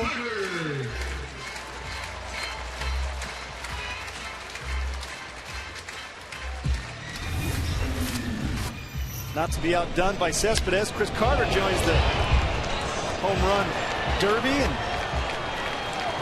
smokes this one to the left. That one on a fastball. A couple guys seeing Tommy Hunter pretty well. First pitch to Carter is inside.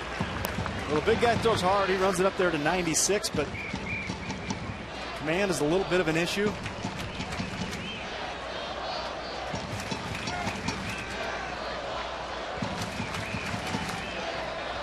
Carter, a walk and a ground out so far today. That one in for a strike.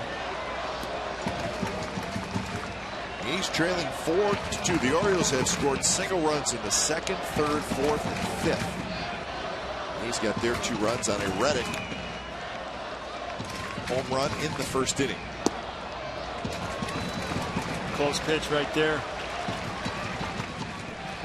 I think Hunter wanted that one.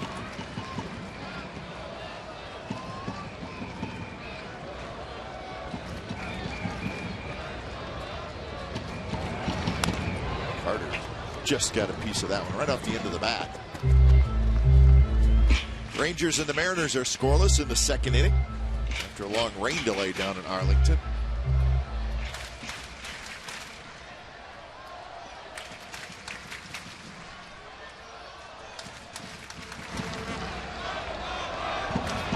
Two pitch to Carter. Strike 3 called on the outside corner.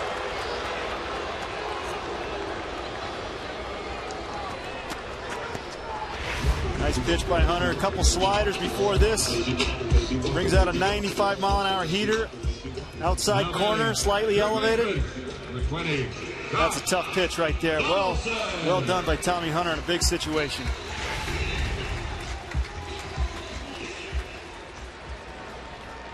So 2 outs now, still 2 on for Donaldson.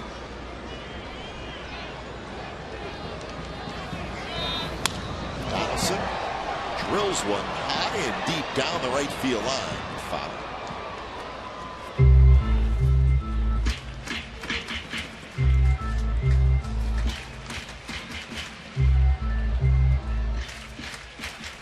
See, the Tigers have grabbed the lead back in Cleveland. Detroit 6, Cleveland 5 in the 7th inning. So that game's been back and forth. Detroit had an early lead in there. Zach Phillips, who pitched in last night's game, starts to loosen up.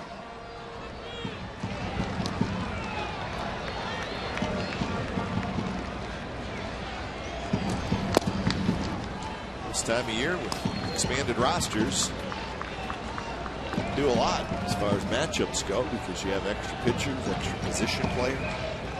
You can match up from 15 on if you wanted. Foul back. So now 1-2. 95 miles an hour from Tommy Hunter.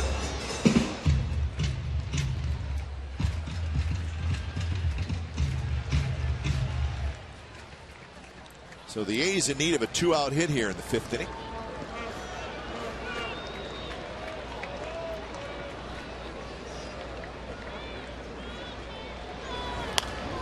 Another foul ball. Donaldson going after that high fastball. So maybe Tommy Hunter coming out of the bullpen, throwing a little bit harder, not holding anything back. He's definitely throwing harder. When he was in the rotation, it was more of a 91, 92-ish fastball, but you're seeing him pretty consistent right around the 95, 96. That one drops low. So 2-2 the count.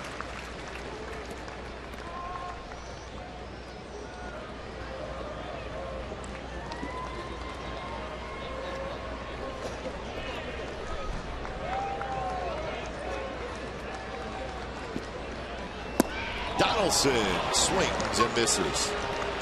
So, after a little rally, Tommy Hunter strikes out Carter, and then Donaldson and the A's strand a pair in the bottom of the fifth.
California is brought to you by Cache Creek Casino Resort.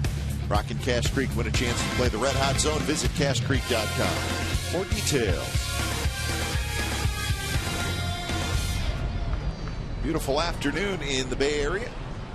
Right now the Orioles leading the Athletics 4-2, trying to salvage the final game of this series.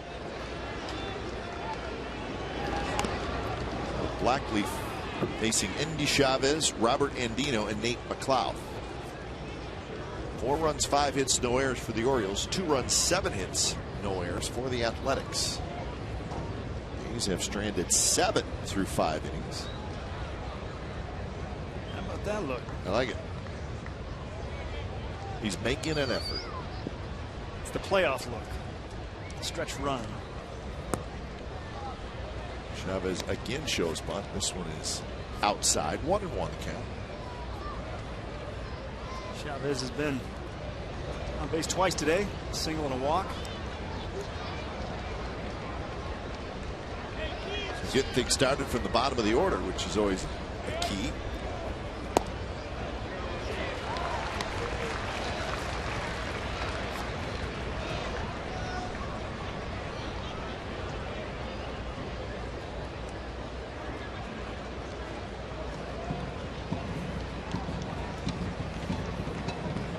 So 1-2.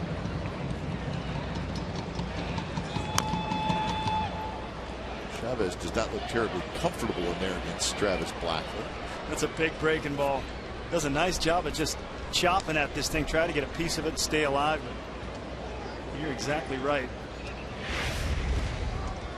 Of course, Travis has got this really good big downward breaker. Just try to run it and put it in play.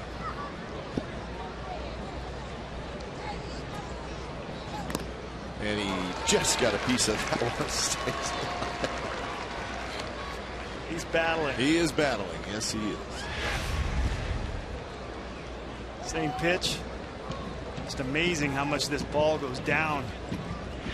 Chavez over the top of it, but just gets a piece of it.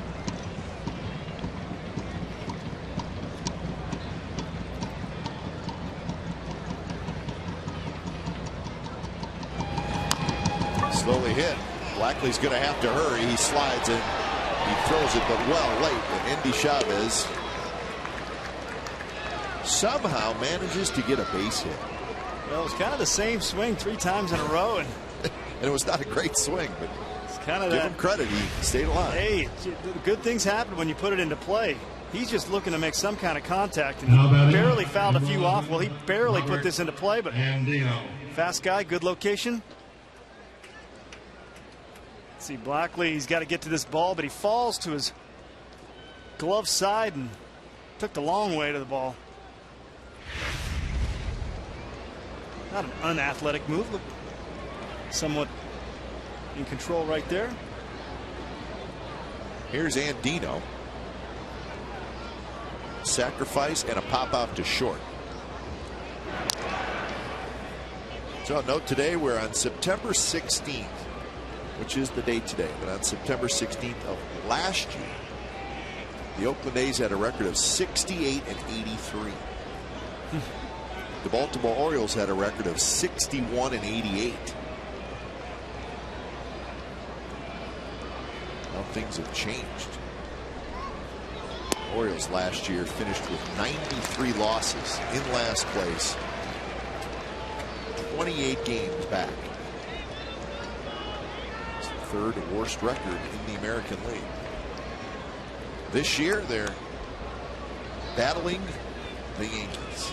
Man, it's a long year to play, but when you're that far out, these in the last month and a half, and games don't mean much to you. That's tough to show up at the ballpark every day. And how things have changed for both squads.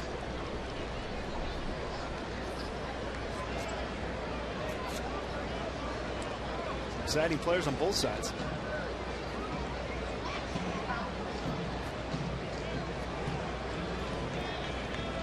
Orioles after this game will head to Seattle. They'll open up a 3-game series against the Mariners tomorrow night.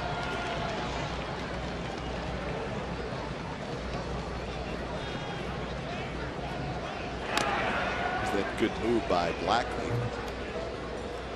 I can't imagine anybody getting a real good read on Blackley's move. It's a tough one. Very deceptive. I mean, if you're first baseman, you sometimes get picked off. Plus, don't you think he's one of those pitchers, and some have the ability to kind of hang there a little bit and maybe decide to throw to first right about there. Some guys can do that. Sit there and read and see what the runner does. Throw to first. Those are the tough ones.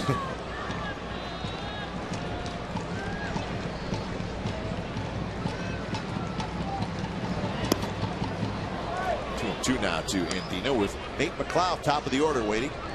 You got to really work on that move because it can really affect what you do to the hitter. I mean, it can change your ability to have command and get that good action on your pitches home. So it's something I know he works on a lot. What a weapon. Well, it's not even picking guys off. It's just guys don't want to even try to run. And you get short leads, better chances of double plays.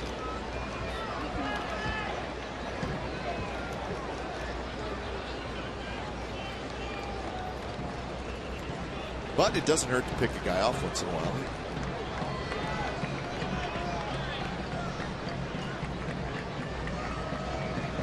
3-2 pitch is chopped into the hole. Drew dives. He's got it. He's going to throw to second, and they get the out there. Not in time at first, but a sensational play by Stephen Drew. That ball was headed to left field for a base hit. Well, almost on cue. This is a big reason. Because Blackley's able to keep Andy Chavez so close, Stephen Drew's able to range way in the hole, make that tough play, and get Chavez by a step. Not going to turn it, but short hop, diving almost directly to left field. Phenomenal play. I think Chavez gets there with a normal lead. Holy cow, that's a good play right there, and the defense for the A's continues. Top of the order, Nate McLeod.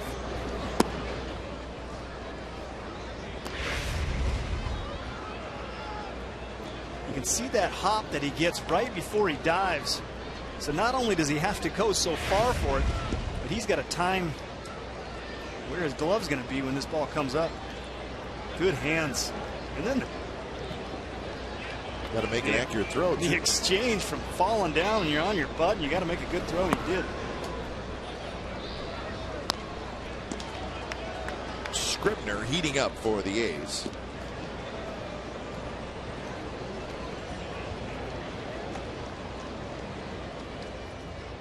McLeod is grounded out twice and fouled out. Getting out of that leadoff spot.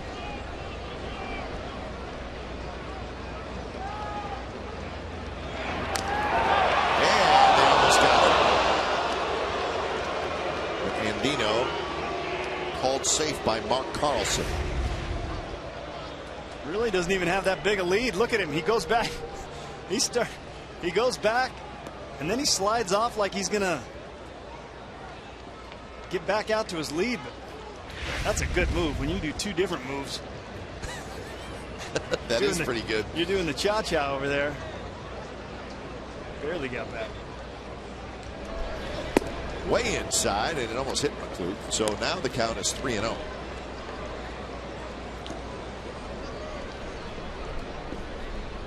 That's Hardy. So after McLeod, you get into the power guys in this Orioles lineup.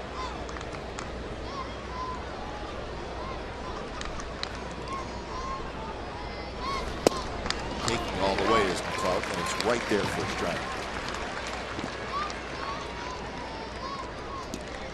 Tigers still leading the Indians 6-5. That game now in the 9th inning in Cleveland.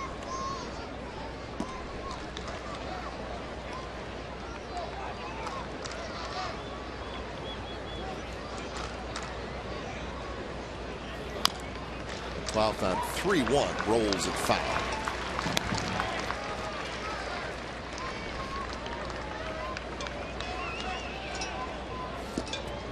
With the right-handed hitter Hardy in the on-deck circle, you wonder if Scribner is getting ready for Hardy. It's possible.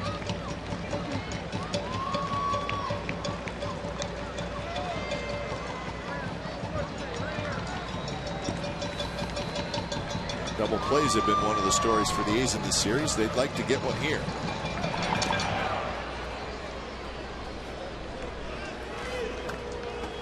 Double play would be huge right here. Battles once again getting back to first.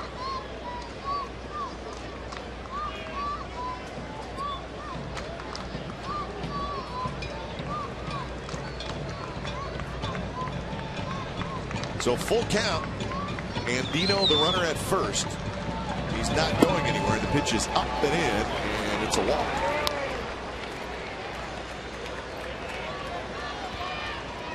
So 2 on, 1 out.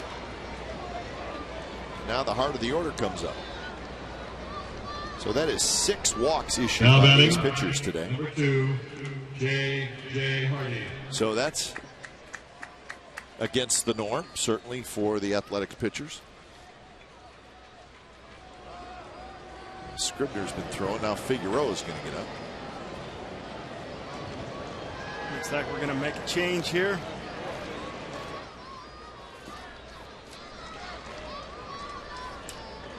So Bob Melvin looks down, makes the signal, and we got a pitching change. So when it's time for a change, think Speedy Oil Change and Tune-Up, your oil change, tune-up, and smog experts.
California is brought to you by Chevrolet and their award-winning cars, trucks, and crossovers. And by Jack in the Box. Get the all-American Jack Combo at Jack in the Box. It's a no-nonsense burger with fries and a drink for only $4.99 plus tax at participating stores.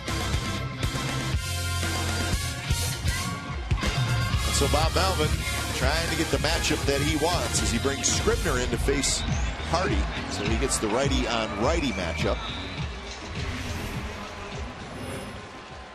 Remember, Chris Davis, a left-hand hitter, is in the on-deck circle. So keep that in mind as Pedro Figueroa is loosening up, along with Tyson Ross. So you could go back and forth here for a couple hitters. Looks like that's what Bob's got on his mind. First pitch to Hardy is blocked by George Katars. Hardy is 1 for 3. He's got an RBI single today. That was in the 3rd inning.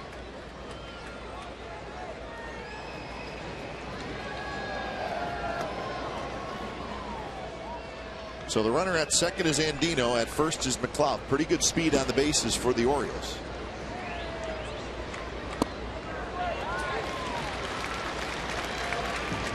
Lots of power with J.J. Hardy.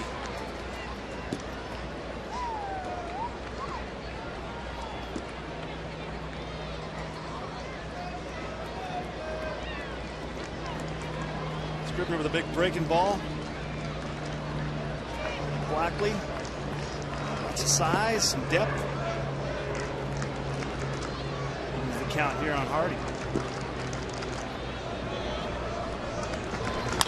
Hardy toward right field, and that's going to be a base hit. And Dino had a stop to make sure it dropped in front of Reddick, so he is not able to score, but the bases are now loaded. So Hardy comes through with the hit. Nice swing by Hardy, gets a fastball in the outside half. Shoot, outside corner. Lines it to right, hits it pretty good. And Dino busted from second like he was going to score, but then he had to pull up and make sure that Reddick didn't catch the ball and ends up staying at third base. So Figueroa is going to come in to face the left-handed hitting Chris Davis. The wheels are turning, as we like to say. Move it back.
By the Raceway in Sonoma. The World Touring Car Championship premieres September 21st through the 23rd. Tickets at www.racesonoma.com. Port of Oakland in the background. Now the A's are trying to hold off, letting the Orioles extend this lead. Pedro Figueroa comes in for his 14th appearance. A lot of walks, 14 walks in 17 innings. He cannot afford to walk anybody here. The bases are loaded. 1 out for Chris Davis. And Davis pops one up behind third. Donaldson back. And he's got it. And that's out number 2.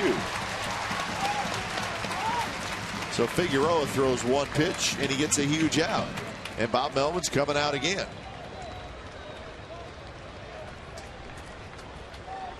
So you could kind of see this strategy coming with the righty and the lefty warming up in the bullpen. So Figueroa throws one pitch. He gets the out. Now Ross is coming in to face Adam Jones.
The base is loaded here in the 6th inning. Join us Tuesday night. Make that afternoon back in the Bay Area. It'll be the first of a 3-game series between the A's and the Tigers. It all starts with A's pregame live at 3:30. The ball game at 4:05. Griffin and Scherzer is your pitching matchup. And don't forget, we got complete A's coverage every night on Sportsnet Central at csncalifornia.com. Home of A's Baseball's Comcast Sportsnet. Game 1 of the 3-game series, the A's at Comerica Park in downtown Detroit. Number 10, Adam Jones. Right now in this one, Tyson Ross is trying to get the A's back in the dugout. Bases loaded, 2 outs, and Adam Jones to hit.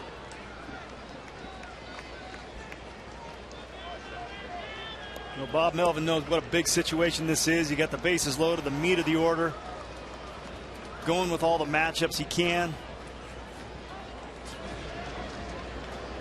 Big situation right here for Tyson Ross, facing the very dangerous Adam Jones. First pitch to Jones is down and away.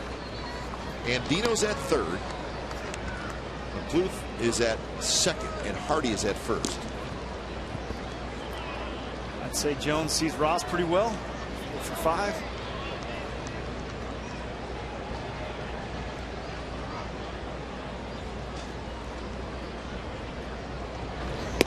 Missed again. Now 2-0. So be careful here. Orioles, very aggressive team.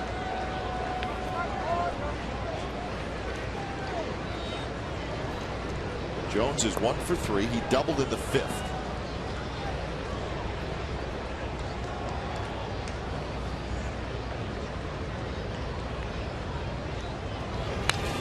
That one a fastball right over the heart, and Jones fouled it straight back. He took a hack at this pitch. Not the counts you want to be in this situation, but got away with one right there.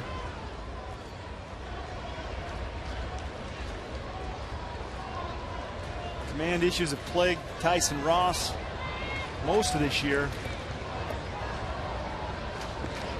Tough to have success when you're falling behind a lot.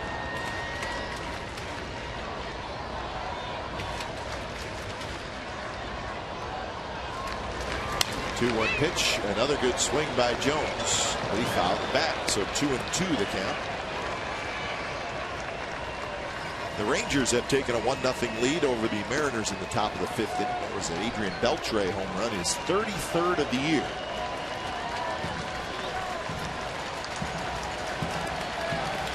some home runs over there, don't they? Yeah, they can launch them. Ross is ready from the stretch. 2-2 pitch. Swing and a miss. He struck him out. So Jones strikes out, and the A's get out of it. No runs scored, and the Orioles leave the bases loaded. Bottom of the 6th coming up. 4-2 Athletics.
Coors Light Freeze Can.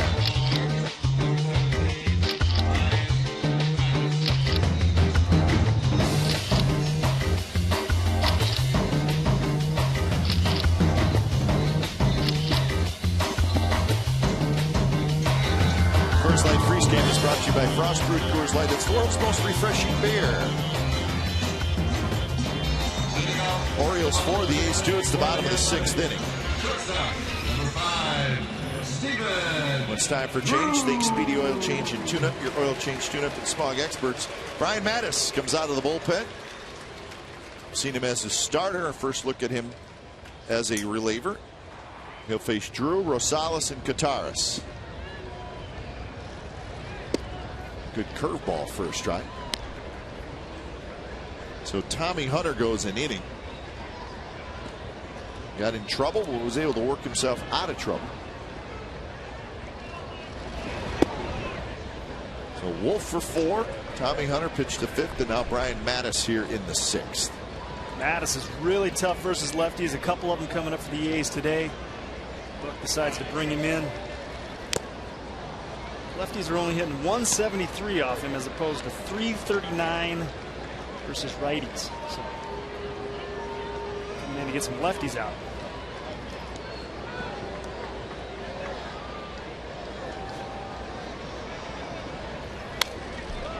Drew fouls a straight back.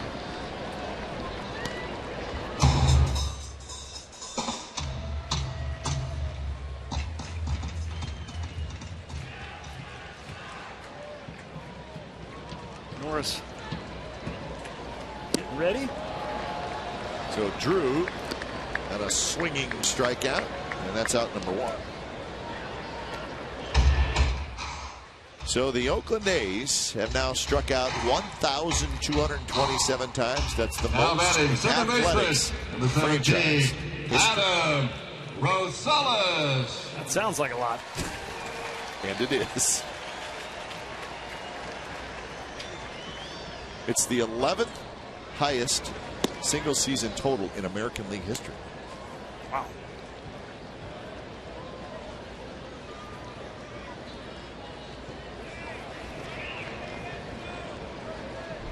So here's Rosales. He swings and misses.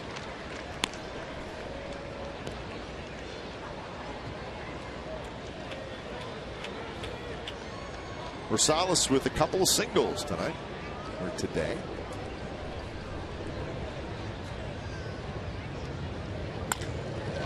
That one looped toward left. McLeod coming in, and he dives, and he caught it with a snow cone.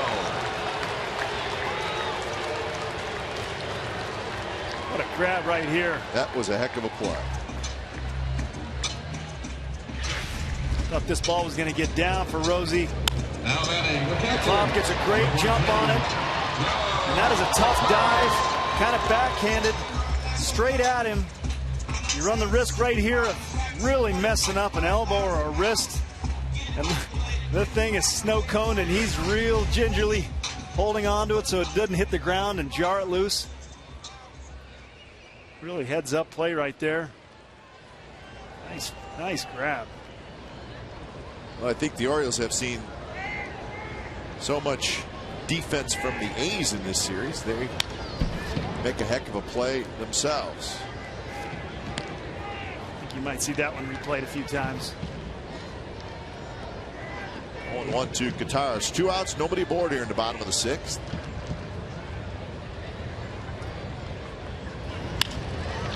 Hit down the left field line. Well foul. Talk about nice grabs. Right in his hat. Yep.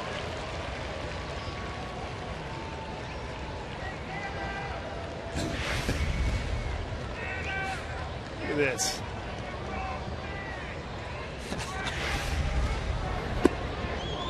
Kids were happy. That's right, creativity.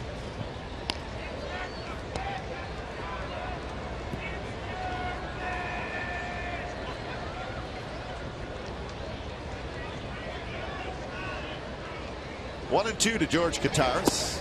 Lays off that slider. A pop out and a strikeout for Guitars so far in the game.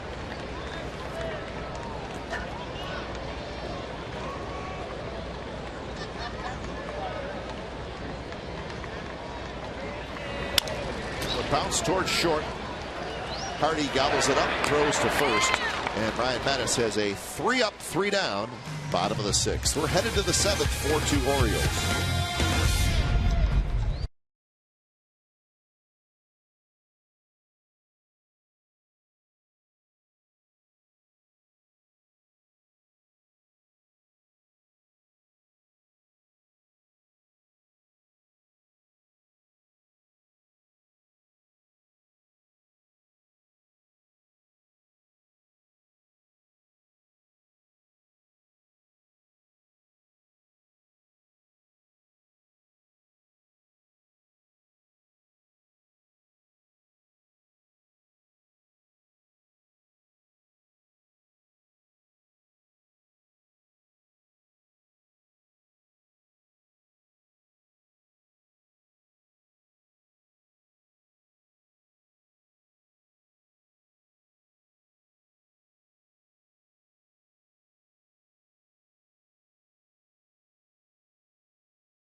'27th this year, a wild game in Baltimore, and this is how the game ended. Reddick crashing into the wall, and that ended the game.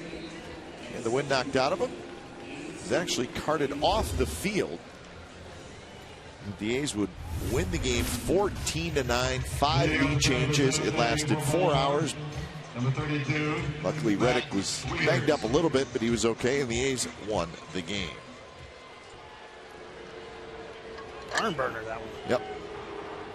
4-2 this afternoon. The Orioles with the lead. Tyson Ross got a huge out to end the 6th, striking out Adam Jones with the bases loaded. Here in the 7th, he'll face Wieters, Reynolds, and Machado.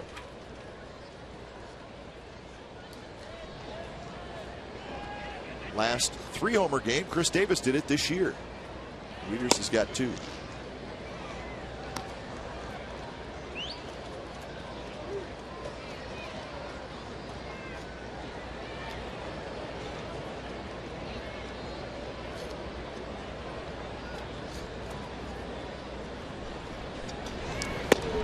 little bit high, 3-0. So the A's used 4 pitchers in the 6th inning. Blackley, Scribner, Figueroa, and Ross. Trying to keep the Orioles off the board, and it worked. And when you're a good come from behind team, do everything you can with an expanded roster to keep the deficit as low as you can. You got plenty of pitchers. You got plenty of pitchers. Go with the numbers, match up. Try to avoid leadoff walks. That's a good call. So that is walk number 7 now by A's pitchers.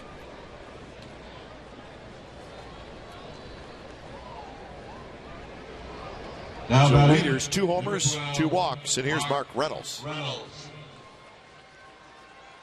Well, Tyson fell behind Jones in the last inning in the big situation, but ended up getting him.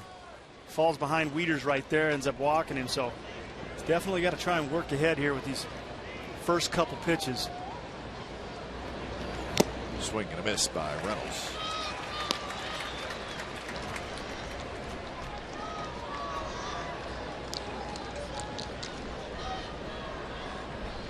Reynolds had a bases loaded walk in the 5th inning to pick up his 61st RBI.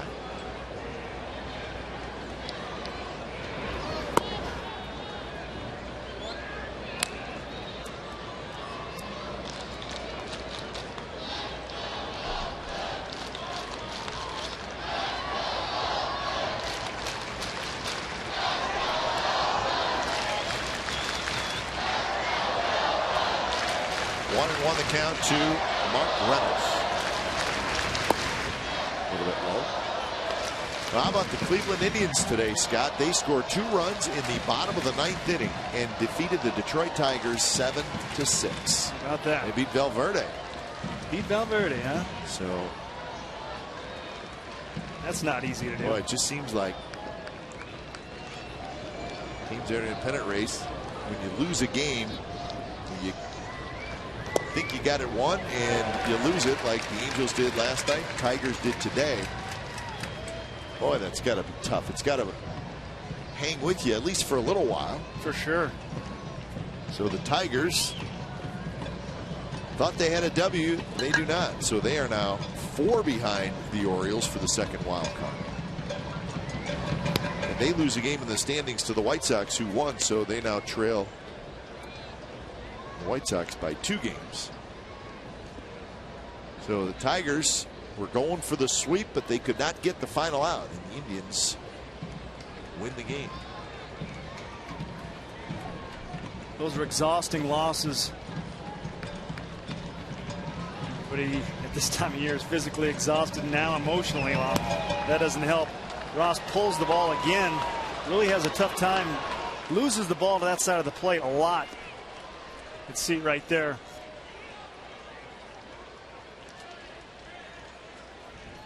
Don't see any action in the pen. They might be sticking with Ross for a little while.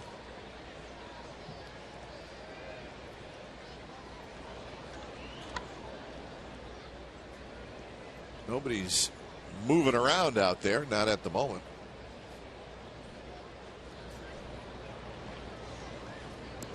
I guess too, when you're behind in a game, you really now batting number 13. You're not going to use Balfour. You're not going to use Cook. You're not going to use Doolittle.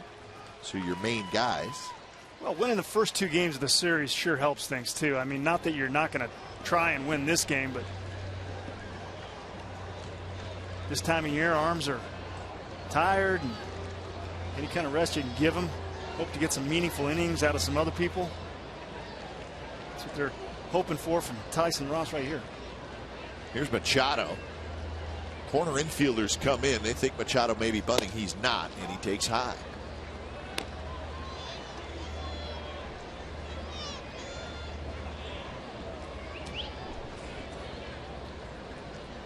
Andy Chavez is in the on-deck circle.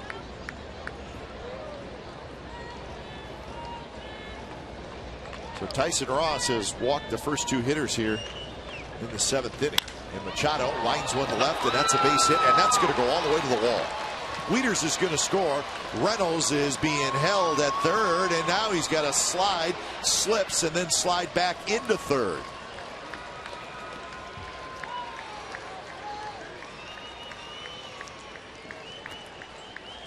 Well, Reynolds thought he was going to be sent on this, but DeMarlo Hale is had some very work. close to the runner. Yeah, right there he was. Now batting, number 27. Well, Machado in a fastball count once again makes Tyson pay. Calgill comes up throwing. Reynolds hustles back to third. DeMarlo Hale with no outs. Not taking any chances right there. Probably a smart move. So Machado knocks in a run. And that one dribbled slowly foul on the first baseline. So Machado gets his 16th RBI. And it's now a 5-2 Orioles lead. Still nobody out. So the youngster not bunting, and he finds the gap. Jim Miller starting to throw. Hazer playing in here, looking to cut this run down at home. Reynolds decides to go. Probably going to make it play through.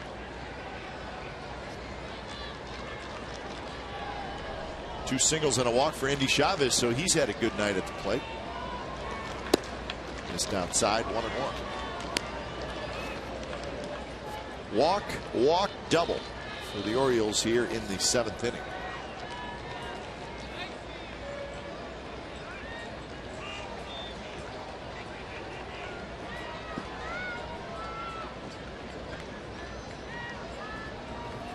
Swing and a miss as Ross threw a nasty pitch and Chavez just waved at it.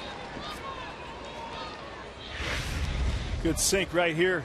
Tyson Ross has got good stuff. Just a matter of being around the zone to entice some swings and misses.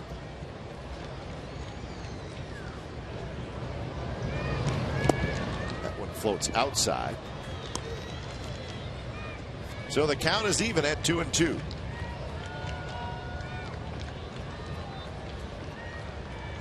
There's Reynolds. He's the runner at third. Machado is the runner at second.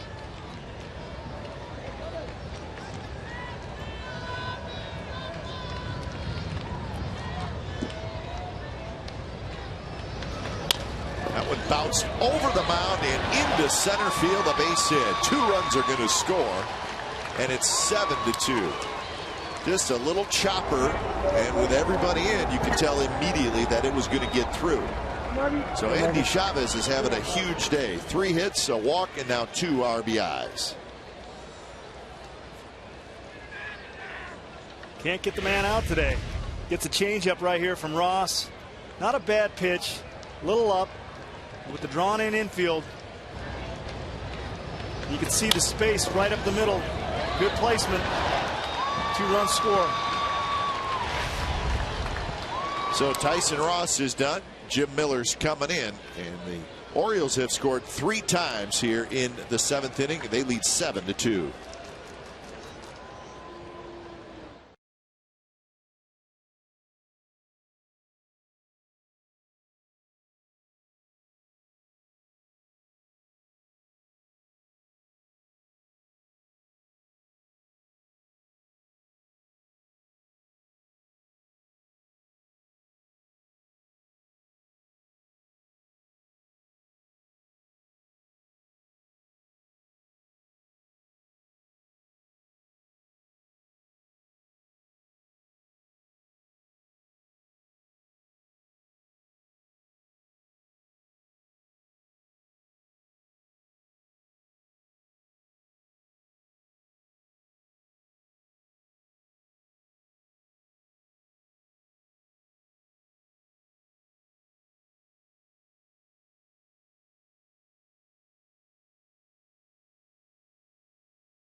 Add on more here in the 7th, but for an October Quest update, let's check in with the studio. Brody Brazil.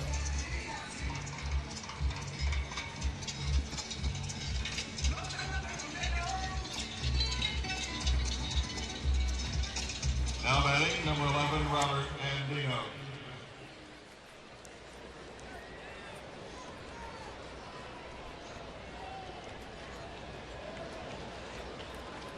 Thank you, Brody. There was a long rain delay in that game as well.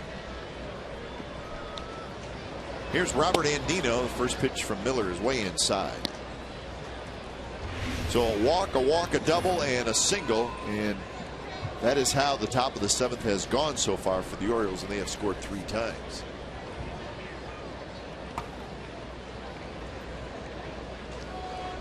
So Jim Miller facing Andino. The runner goes, and the ball is fouled back.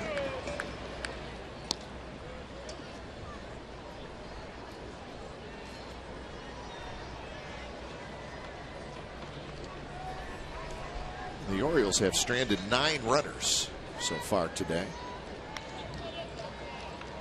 And they've been retired in order only once, and that was the very first inning by Straley.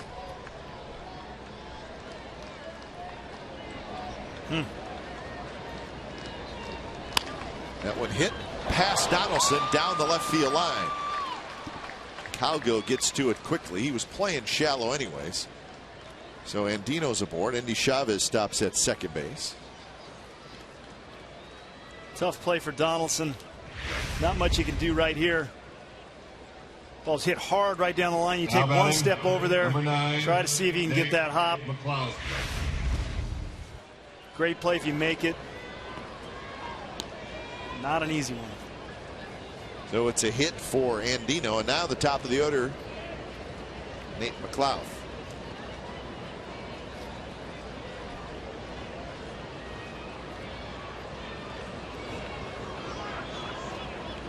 So 10 hits now for the Orioles. Fastball for strike.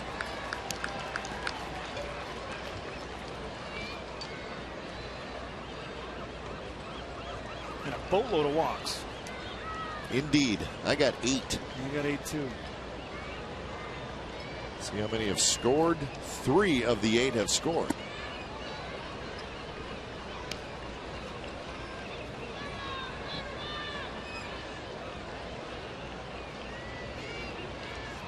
And the A's walked 1 in the 3rd, 1 in the 4th, 3 in the 5th, 1 in the 6th, 2 here in the 7th. So there's way too many walks. And this is the team, the A's, that 4th fewest walks allowed in the American League. So it's a good pitching staff. And when you see them walk a lot, it's just very strange because it does not happen very often. 1-2 to McLeod. This one high down the left field line to foul.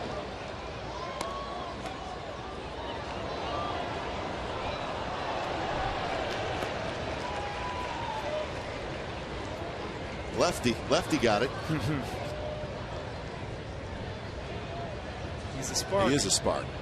He's trying to get that section rallying a little bit. That's some energy. Give him that. Swing and a miss by McLeod. Chased the bad ball. So that is the first out here in the 7th inning. Good slider from Miller right here. Located well. Starts it inside, right to that back foot of the lefty. Now batting, number 2, That's a hole there for most left-handers. Tough pitch to square up, especially with 2 strikes.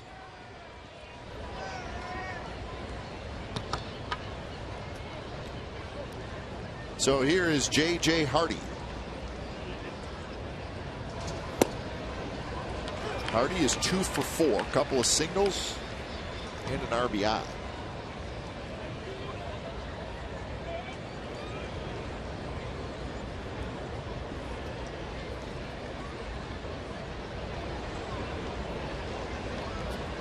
Good speed with Chavez and Andino on the bases.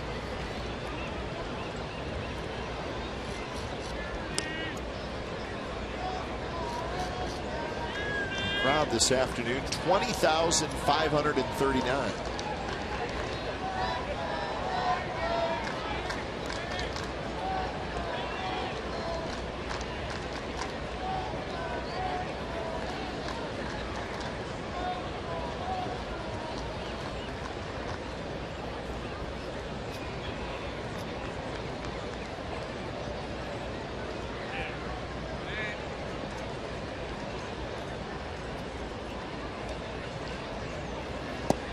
Good breaking ball from Miller. Hardy could not pull the trigger, and it's a strike.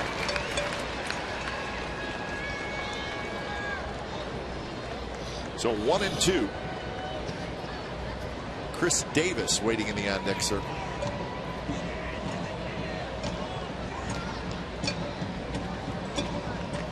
Miller looks, and the pitch. Strike three called outside corner.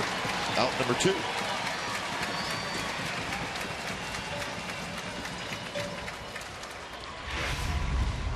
Miller once again feels really good on this side of the plate. Now batting. Got Hardy with a slider. Chris Davis. I'm sorry. Got McLeod with the slider, and he got Hardy with a fastball on the outside corner.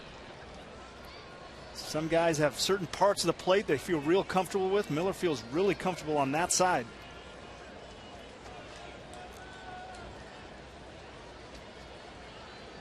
So the first pitch to Chris Davis, right by him with a fastball. A couple of walks for Davis.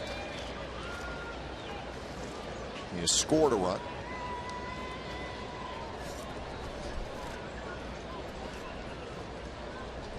Hitting in the third spot this afternoon. And he waves at a pitch in the dirt. He can take some ugly swings. Well, he wants to get extended, so when he sees something like this, slow off-speed pitch, just had better bite than he thought. Good curveball from Miller. When he sees something slow and he can get his arms out, you can bet that he's going to occasionally chase one and look a little ugly. But he is dangerous with the power. And that one right there, strike 3 call. So how about Jim Miller? Strikes out 3 in a row. 3 runs for the Orioles. 7th inning stretch coming up, 7-2 Baltimore.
This evening at 6 p.m. over on Comcast Sportsnet Bay Area.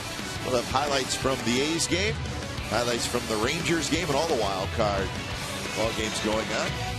And, of course, highlights from the Raiders and the Dolphins in Miami. John Henry Smith and Henry Wolford will host. Again, that's Sportsnet Central tonight at 6 o'clock on Comcast Sportsnet Bay Area. Yesterday here at the Coliseum. Beautiful day, but right now the Orioles are having the fiesta. Yes, they are. They needed a win in this final game of the series, and right now they lead 7-2 in the bottom of the 7th inning. It'll be the top of the order for the A's. Cowgill, Smith, and Reddick against Brian Mattis, the third pitcher for the Orioles today.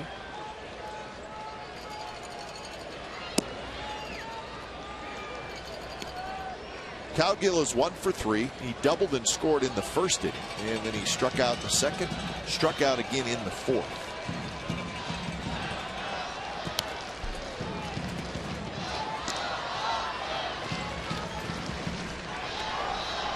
So 1-1 the count.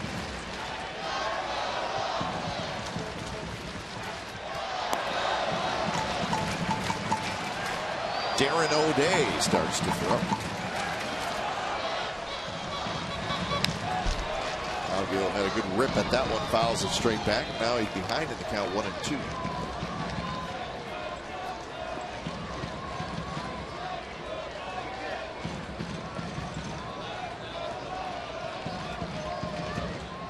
A's need a bunch of base runners. Mattis has come in and done a nice job. And remember, when he came in, it's 4-2. It's a tight ball game. Especially with a team with the threat of a long ball. 4-2 is very manageable. And tacked on, now 7-2 is. It's going to take a whole squad to get back in this one. Reached for and popped up right near home plate. Wieters has it, and that's out number 1. Here's our Chevron pitching matchup for Tuesday's game in Detroit. A.J. Griffin 6-0. Look at the ERA, 1.94 against Max Scherzer, 16-6, a 3.77 ERA. Scherzer has been pitching terrific as of late, a very hard thrower, so that is a good matchup. Griffin, Scherzer. Our coverage starts at 3:30 here in Comcast Sportsnet, California. Started the Big Ten game trip. He can run that fastball up there, can he? Yes, he can. Yeah. And the guy pitching the next day, he can run it up there. He's okay, Verlander.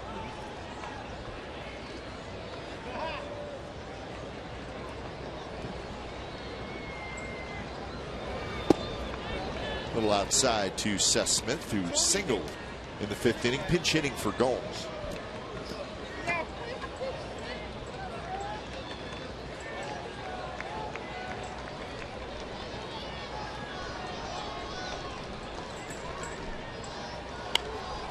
Swing by Smith, fouls it back. The Angels won today 4-3 in Kansas City, with Danny Herron getting his 11th win. It was Jepson who came in to pitch the bottom of the 9th and get the save. Mark Trumbo hit a 3-run homer, his 31st of the year. And Seth Smith swings and misses. So that's the 8th time the A's have struck out today.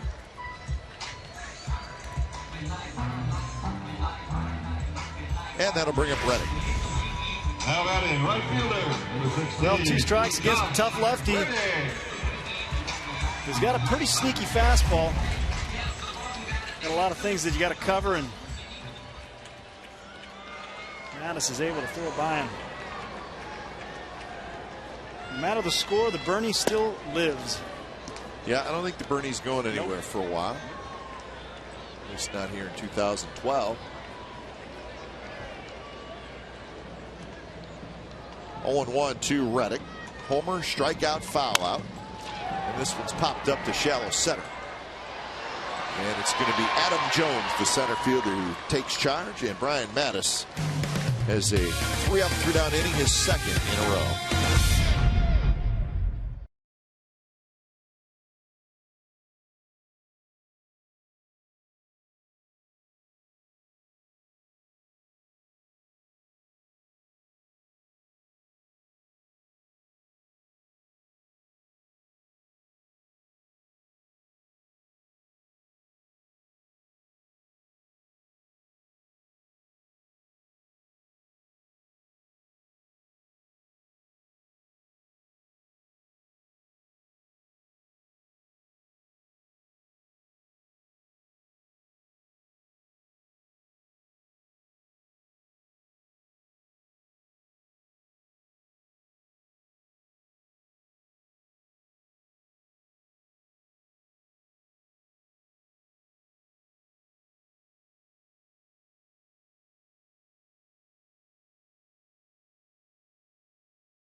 Orioles will host their annual Church Community Day.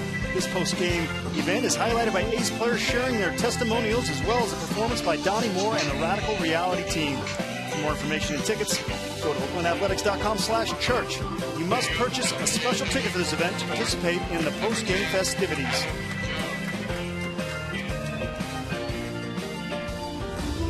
Top of the 8th inning from the Coliseum, 7-2, the Orioles lead. Jones, Wieters, Reynolds against Jim Miller. Miller came in the 7th, gave up a hit to the first hitter he faced, and then struck out 3 in a row.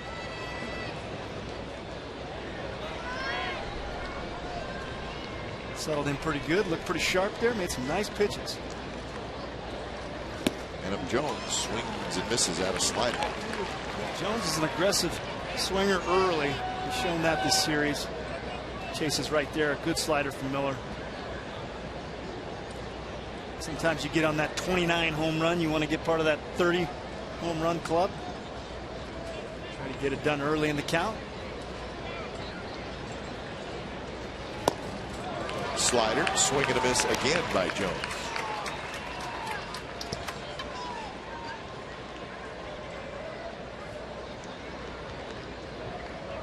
Jones is 1 for 4 with a double. He's 4 for 11 in the series. Playable in the foul territory. Donaldson fighting that sun, and he's got it for out number 1. Tough sun, no sunglasses. Well, you better not miss it, right? Yeah, that's right. He battled it. Now batting, number 32. So that'll bring up Wieters, who's had a huge afternoon. 2 homers, 2 walks, and he has scored 3 runs. Both his home runs solo shots. So Wieters now with 21 home runs on the year.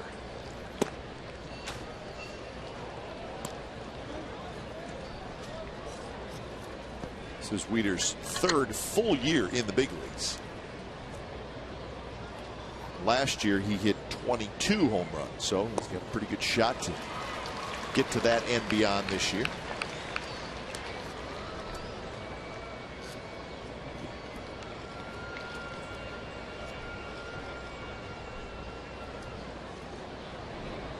Rangers still leading the Mariners 2-0 in the bottom of the 7th inning now.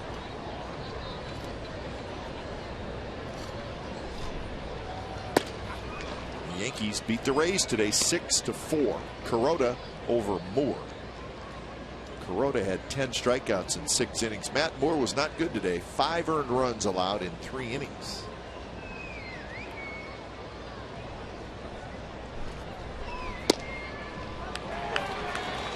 Russell Martin hit a home run. So the Rays finish their road trip, and it was not a good trip for them. They go 1-5. It started with the 3-game sweep in Baltimore, and then they lose 2 out of 3 in New York. So Rays picking a bad time to struggle as Wieters strikes out. 4th strikeout for Miller.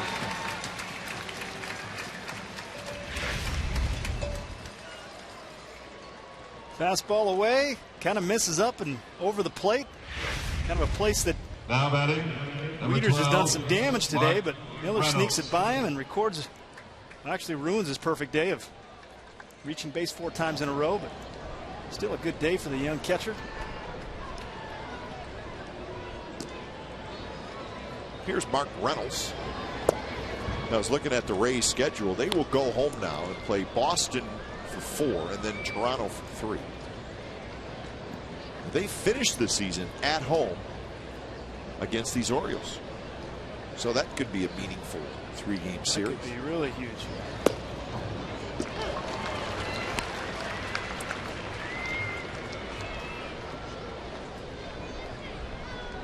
Reynolds has walked a couple times. One of them was with the bases loaded in the 5th inning, knocked in a run, and then he walked in the 7th and scored.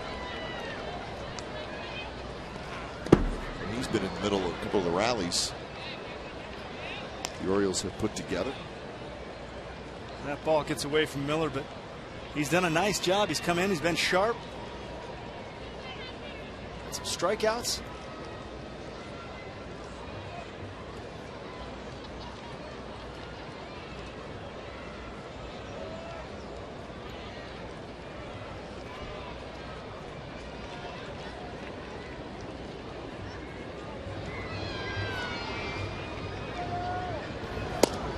Strike call, the Raptors 2-2.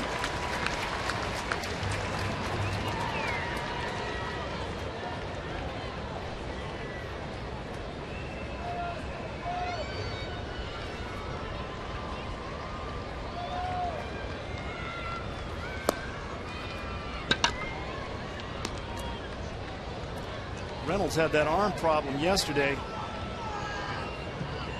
Hasn't seemed to bother him today at all. Hasn't really, shown. He had that times when he would be stretching it out and had some problems swinging, but he seems all right today.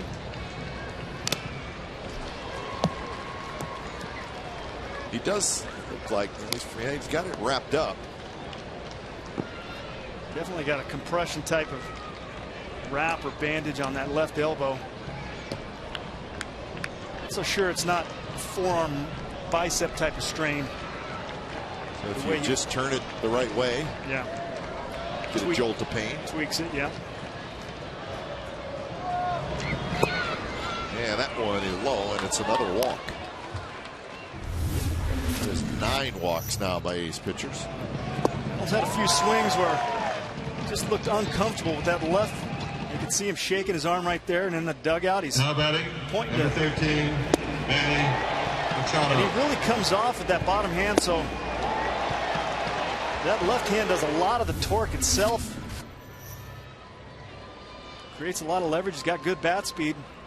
If you tweak something in there, a lot of pressure being put on some of those muscles.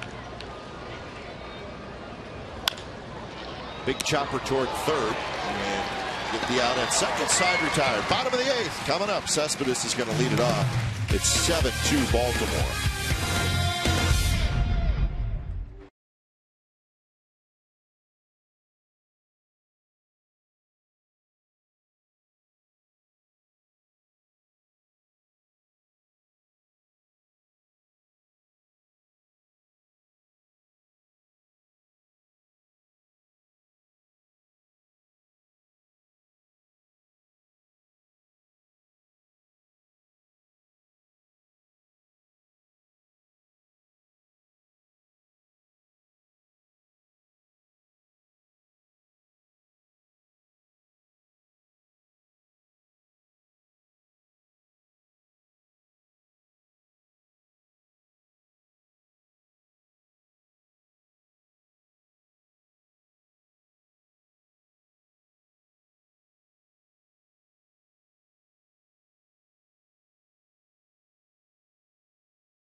No way! Here's our game summary brought to you by your local Toyota dealers. It was a good start to the game. Reddick with a 2-run homer in the very first inning. His 29th of the year, but then Matt Wieters took over. A solo shot in the second inning. And then Wieters would hit another home run in the 4th inning, but it was the 7th inning when things got out of hand. And there's the other home run by Wieters. But it was a 3-run 7th inning. Opened up what was a 4-2 game, made it a 7-2 game. And it's now bottom of the 8th inning. 7-10-0 for Baltimore, 2-7-0 for the Athletics. So Darren O'Day comes in, the sidewinder, having a very fine season for the Orioles. 7-1. Good ERA. 61 games, so he's been a workhorse. He'll face Cespedes, Carter, and Donaldson.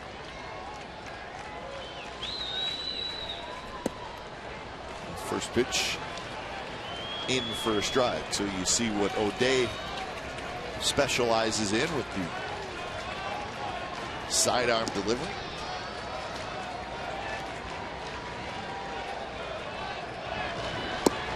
And Cespedes was moving back a little bit and it snapped in for a strike.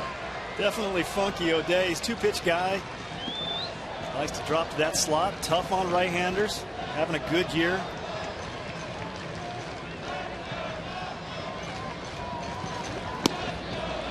Cespedes checks his swing on that slider. Now you go back to that recap. Yeah, Wieters hit a couple home runs today, but 9 walks from A's pitchers. I think that's the story right there. Entirely too many free passes to expect to be in a ball game like that. Swing and a miss. So a fastball is what ends up getting Cespedes.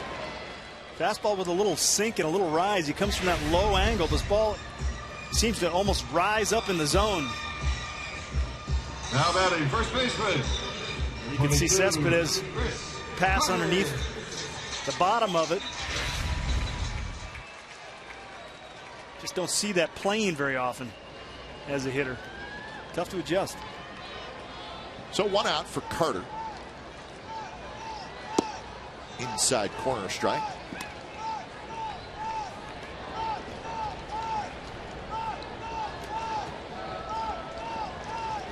Carter a walk, a ground out, and a strikeout. Chris has been struggling as of late. He had 4 hits in his last 26 at bats with 17 strikeouts. Strikeouts have been a big issue, I think. The one bright spot is a couple walks yesterday. He seems to be a little more patient. He got a walk today. For a while there, he was getting his pitch to hit, missing it, and then ended up expanding the zone. Kind of reverted back a little bit to the old Chris, chasing a little bit more than they want him to. He's getting back in the new Chris form. There he chases slider away, but tough pitch from a tough pitcher right there. So that is 10 strikeouts by A's hitters today.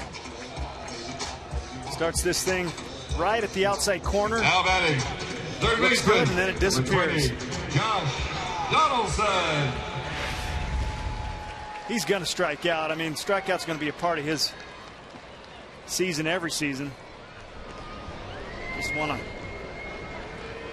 not have him be so drastic. So that'll bring up Donaldson with 2 outs here in the 8th inning. His last hit was the base hit by Smith leading off the 5th inning.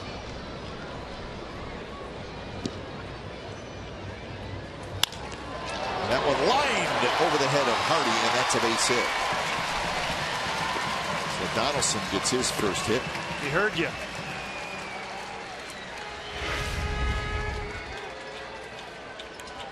Fastball not located where O'Day wanted it.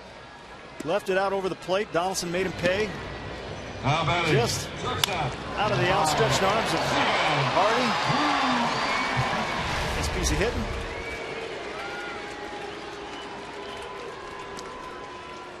So Drew will hit.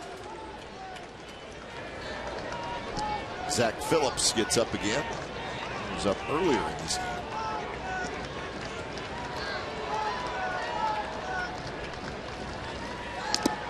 Outside to Drew, who's 1 for 3.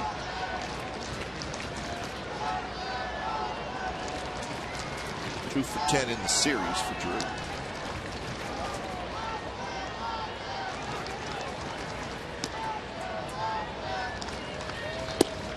Strike on the outside corner. Tough pitch. It's right on the block right there.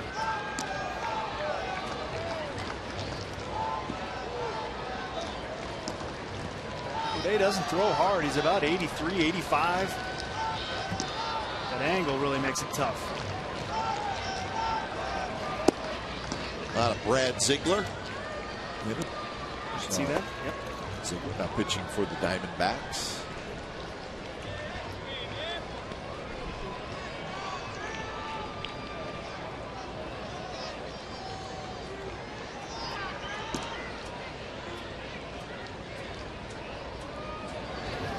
Drew hits one high to right field. That's hit well, and that baby is gone. Long home run for Stephen Drew, and it's 7-4.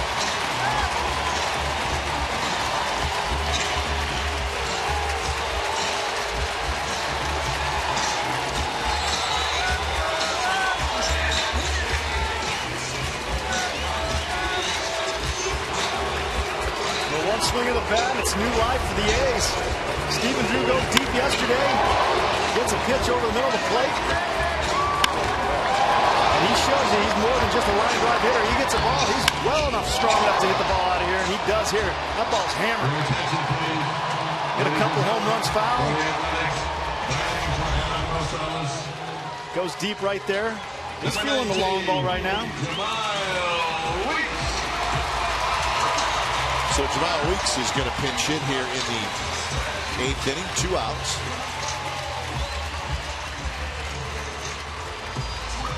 Adriel Stroop, right-hander, starting to throw out in the Orioles bullpen, along with Phillips. So the A's have closed the gap, 7-4.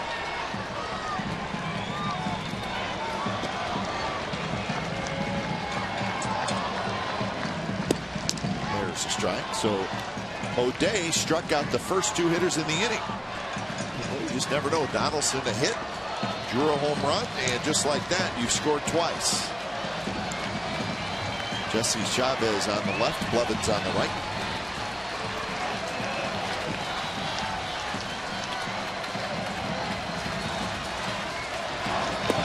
Weeks swings and misses, and the bat sails out of his hand to the backstop.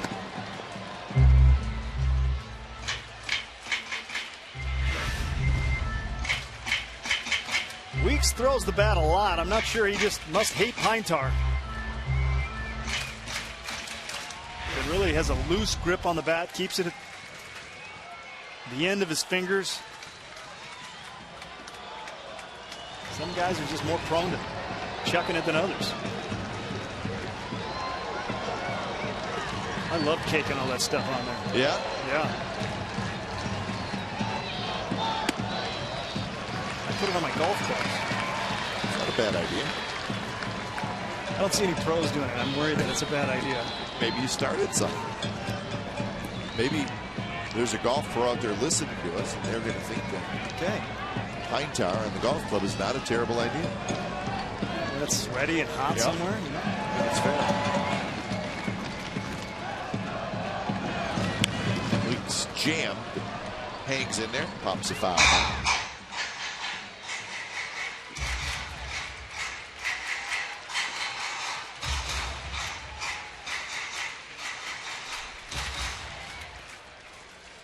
Coco limbering up. Got the sunglasses on. Keep those eyes protected.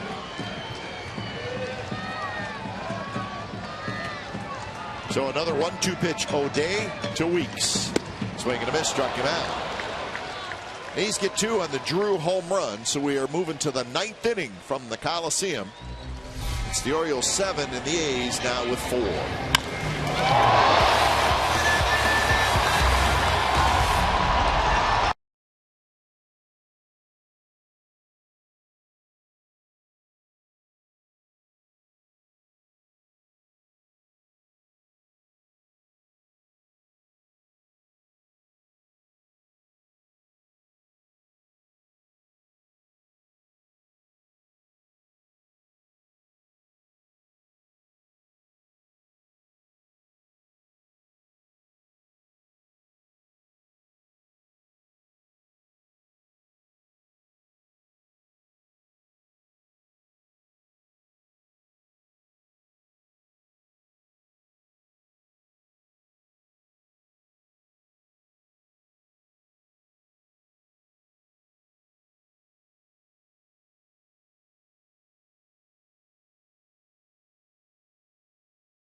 Time now for the AT&T U-verse reverse replay. But once again, the A's are getting their runs via the long ball in the first inning. Josh Reddick hits a 2-run shot. Puts the A's on the board. And it was kind of quiet till the 8th. Stephen Drew does the same thing. It's a blast to right center. Another 2-run shot. So 88 home runs now since the All-Star break. Andy Chavez rips one toward left. Kyle Gill leaps and can't get it, and it's over his head. Andy Chavez is having the game of his career. 4 for 4, 3 singles, a double, and a walk, and he's knocked in 2. He's perfect. He is perfect. He hit that ball really good. Jesse Chavez takes over here in the top of the 9th inning. Number 11, Robert Andino. Chavez pitched on Thursday in Anaheim.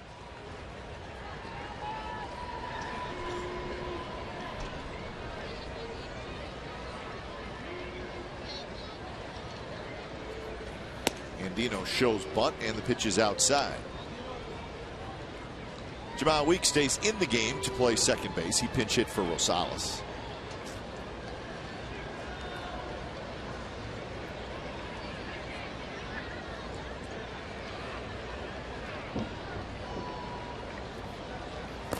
That one goes off Kataris, and the Orioles are going to get the 90 feet without giving up an out. So that's a big 90 feet.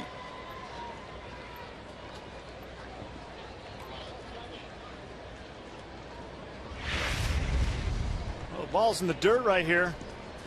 Fastball looked like Kataris might have looked up just a hair. Snuck off that mitt and got by him. Tough pitch to get down to your knees on. And that's ripped toward left center field, and that's going to go all the way to the wall. Andy Chavez will trot home, and Andino has an RBI double, and that makes it 8-4 Orioles. Well, these last 2 hits by Chavez and Andino were tattooed. This is a slider that just didn't slide, stayed right over the plate, and Andino punishes it. Now batting, number 9, Nate McLeod. So now the top of the order, Nate McLeod, excuse me. He goes around, or called a strike on the pitch. Much better action to that slider right there. You can see the depth to it.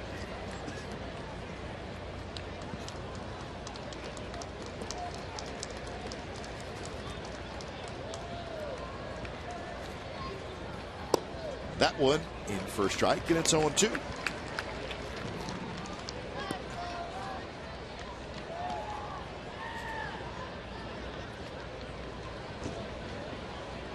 McLeod is 0 for 4.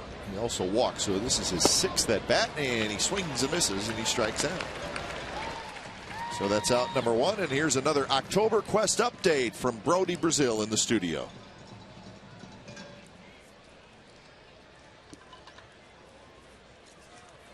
Now batting, number 2, J.J. Hardy.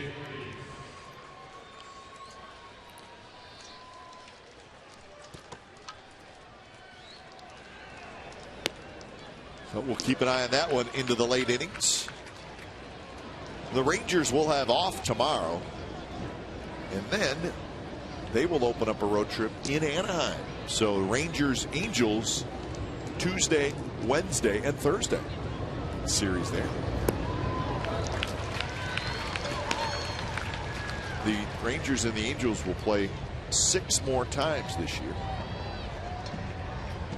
The Rangers got 6 more against the Angels, 7 more against the Athletics. Chance to make up ground right there. As well. Down the right field line. Well foul. So 0-2 to J.J. Hardy with a runner at second, 1 out, a run in here for the Orioles.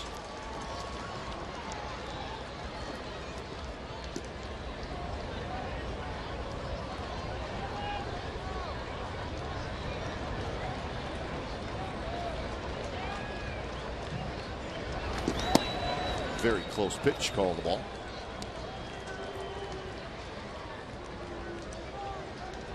Indians beat the Tigers today 7-6. Told you about that game. Indians scored 2 in the bottom of the 9th to come back and beat the Tigers. Cabrera hit a 3-run homer. His 38th of the year. At that point, that gave the Tigers a 6-5 lead, but he could not hold it. Lonnie Chisenhall, one of the top prospects for the Indians. And the walk-off base hit against Valverde. Well, that MVP battle's heating up. Cabrera, 38 home runs. Always a candidate, it seems like. Yeah.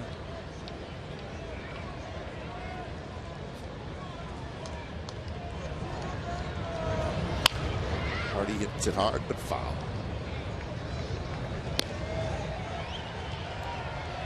White Sox win 9-2 over Minnesota. Peavy, it's his 11th win of the year. Adam Dunn hit his 39th home run of the year. He hit 11 last year. Some kind of year, wasn't it, last year? Dunn. Donaldson ranging to his left, throws just in time to get Hardy for out number 2.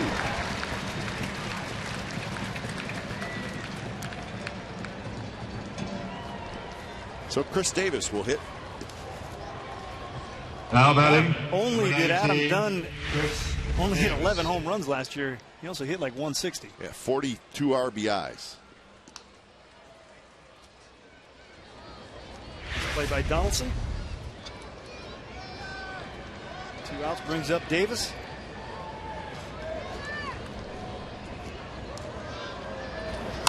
Davis dribbles one foul.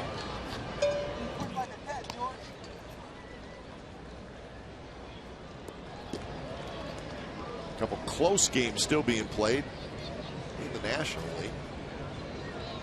Dodgers and the Cardinals, and they are tied for the second wild card spot in the National League. They're playing at Dodger Stadium. It's 2-2 in the 10th inning. Colorado, San Diego, 11-11 in the 9th inning. So you're probably thinking that game's at Coors Field, but it's not. It's in San Diego. Arizona beat the Giants today to salvage the final game of that series, 10-2.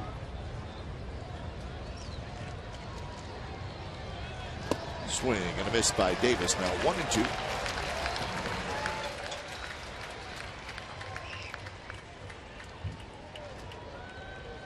Like a good changeup right there from Chavez.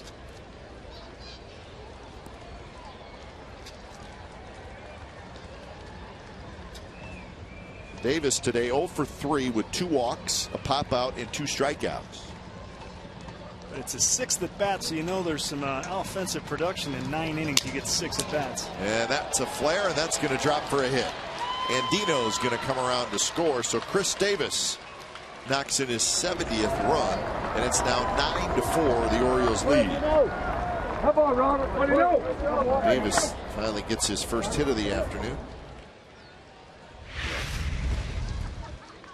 Trying to go away right here. Leaves it over the plate a little bit. Jams in, but he Now batting. big guy, strong enough to lay it out to left field for an RBI single. Nice to be that strong. Just flick it out there. Just hit it anywhere on the bat and you're able to get it over the infield's head. So Adam Jones gets his 6th at bat. He's 1 for 5.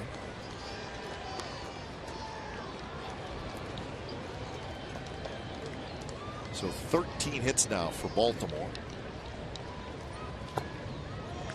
Jones keeps swinging at that slider, doesn't he? He's got a little bit of a hole right there, huh? I think he does. He's a good hitter, but he will swing and miss at sliders. If you leave that over the plate, you know, he'll damage it. If you're able to put it in that hole, he will chase it. Well, it's almost like he's going to keep swinging at it, and if you hang one, then he'll do some damage. He's done it 29 times this year. Just gets a piece of that one.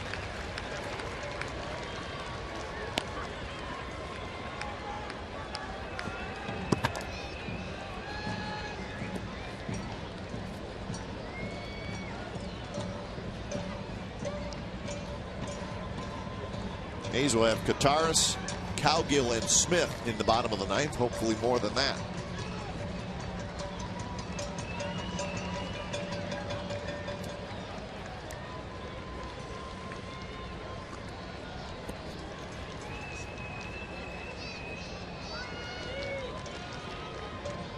Now Chavez is ready, 1-2. That one bounced back to Chavez. He reaches up, makes the catch, and throws to first side, retired. A couple of runs for the Orioles. So bottom of the ninth coming up, 9-4, Baltimore.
So it's the bottom of the ninth inning. A lot of work to do for the A's. They trail in this game 9-4. Pedro Strop comes in.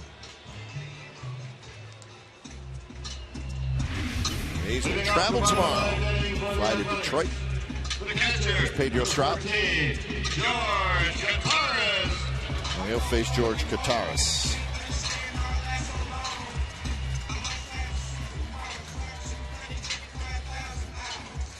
Pedro Strop's done a nice job out of the Orioles bullpen. Orioles, one of their strengths is their bullpen. Yeah, they've been great. And Strop, boy, he's got a big arm. Yep. See some high numbers from that fastball. First pitch strike at 96 miles an hour, and it looked like he just turned it over a little bit, got a little movement. Got some good down plane action, makes it even tougher. Bounce to the right side, and Dino has it, and that's out number one. So Kataris 0 for 4. And that'll get us to the top of the order in Cowgill. So make sure you join us on Tuesday, the afternoon, 3:30. A's pregame live will get you started for that huge series in Detroit between the A's and the Tigers. Number 37, Brandon Moss.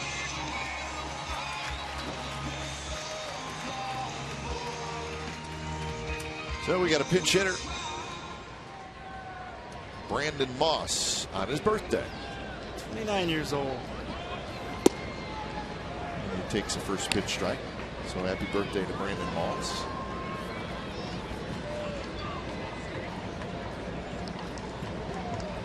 He's hitting for Cowgill. Cowgill went 1 for 4 in his start this afternoon. Is Coco Crisp scratched from the lineup. Eye allergy for Coco. Nobody seemed to think it was serious. Sounded like something he's been battling for the last week. Off day tomorrow. Probably a good day to get 2 days rest, yeah.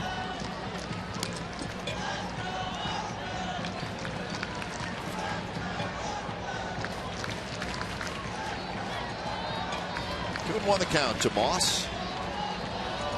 What a season for Moss with 18 home runs and 38 RBIs. It's the number of games he's hit the 18 home runs in that probably stands out more than anything. 67 games, 18 home runs. It's amazing.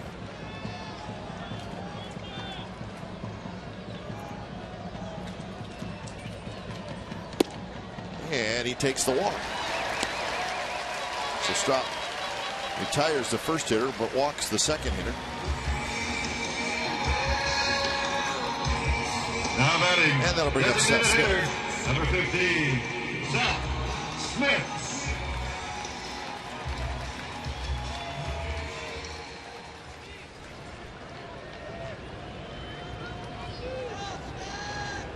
Smith pinch hit for Gomes in the 5th. He's singled and struck out.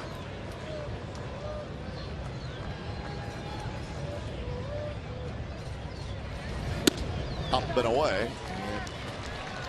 Strop's going to get a visit from his all-star catcher Wieters, reminding him of the score, the situation. Relax, man. Just throw strikes. I've had those games before. Yeah, I bet.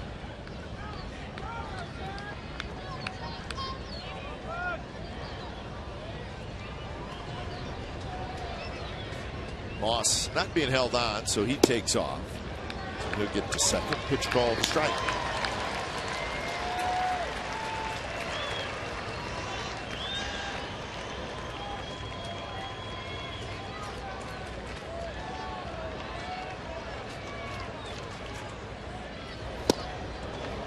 Filthy. Yep.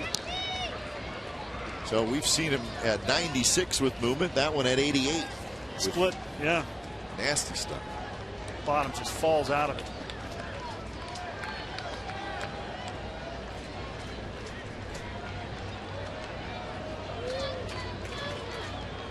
Strop double check, and the pitch is outside. 2-2. Snaps the ball back.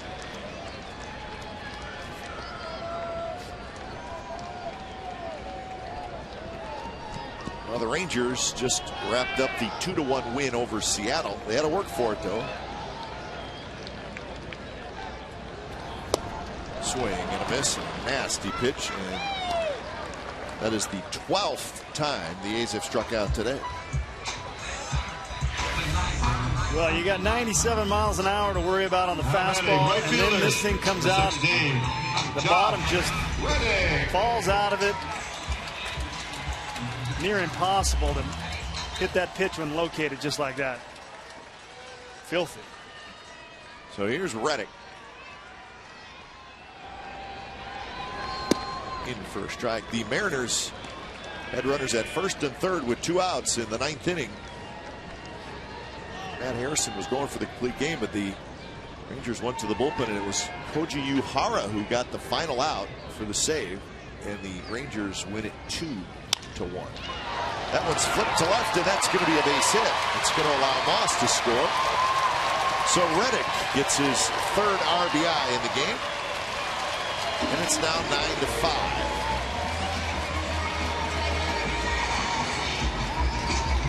So Reddick does this pretty well. He keeps his hands back and flips it to left field. Well, not a huge hit as far as the game goes, but it's a huge hit for your guy in the middle of the lineup who's been struggling. I love to see him going the other way. He's not pulling off the ball. His swing's a little shorter earlier. He got the big home run. Gets a nice hit the other way. Got one yesterday. It's good to see him heating up, especially with runners in scoring position. So Cespedes gets another at bat, and he lines one to left. Coming in is McLeod. He'll play it out of hop. So Cespedes has a base hit. Oh, hey, now you get one more guy on, and you get the tying run to the plate. Just saying. Just saying. Hanger here from Strop. This ball was smashed. McLeod does a nice job of just keeping this in front of him. I don't think he knows how he got this ball.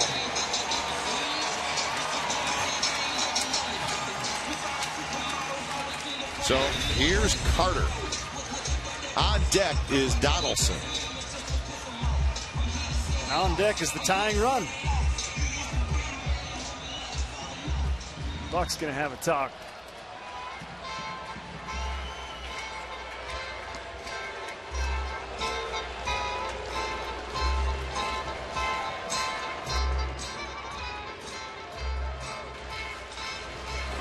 And they're going to take Strupp out.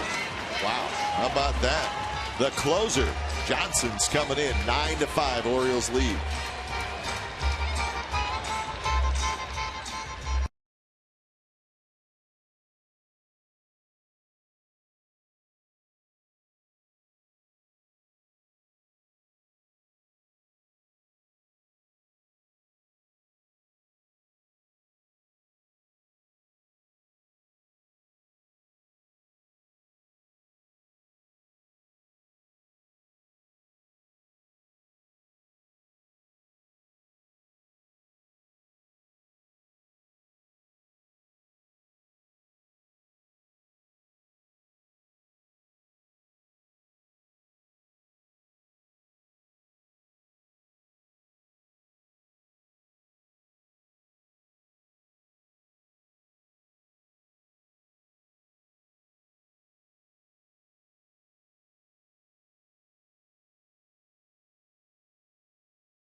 They need one more runner to reach to get the tying run to the plate, so that's what we're thinking about.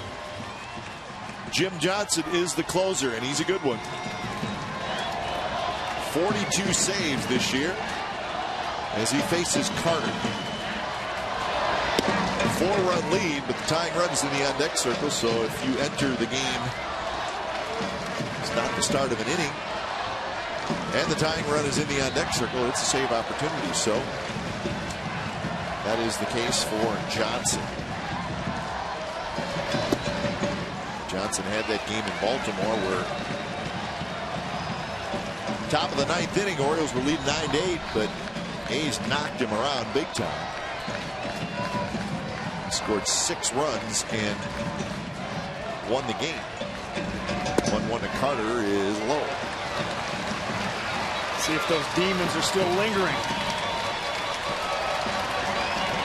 So 2-1. Reddick at second. Cespedes at first. A run in here in the bottom of the 9th inning. And that one misses. And now it's 3-1.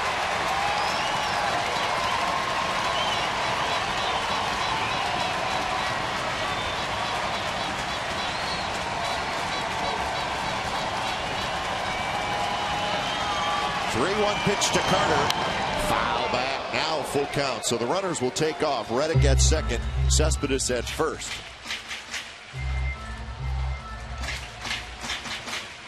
Oh, the crowd that has stuck around, they are getting some excitement here in the bottom of the 9th inning. Well, they've learned one thing with this club. You never know. Runner goes. The ball's bounced towards short. Hardy has it across the diamond, and that's the game. So the A's make an effort to make it interesting in the bottom of the 9th. They get a run on a couple of hits and a walk, but they come up short. So the Orioles salvage the final game of this series. So it was a badly needed win for the Orioles. The A's still take 2 out of 3. Hold on to that top wild card spot as they get set for this big, and I mean big, road trip. 9-5, Orioles win it. You've been watching A's Baseball on Comcast Sportsnet, part of the NBC Sports Group. Don't go away. A's postgame live with Brody Brazil and Shooty Babbitt starts right now.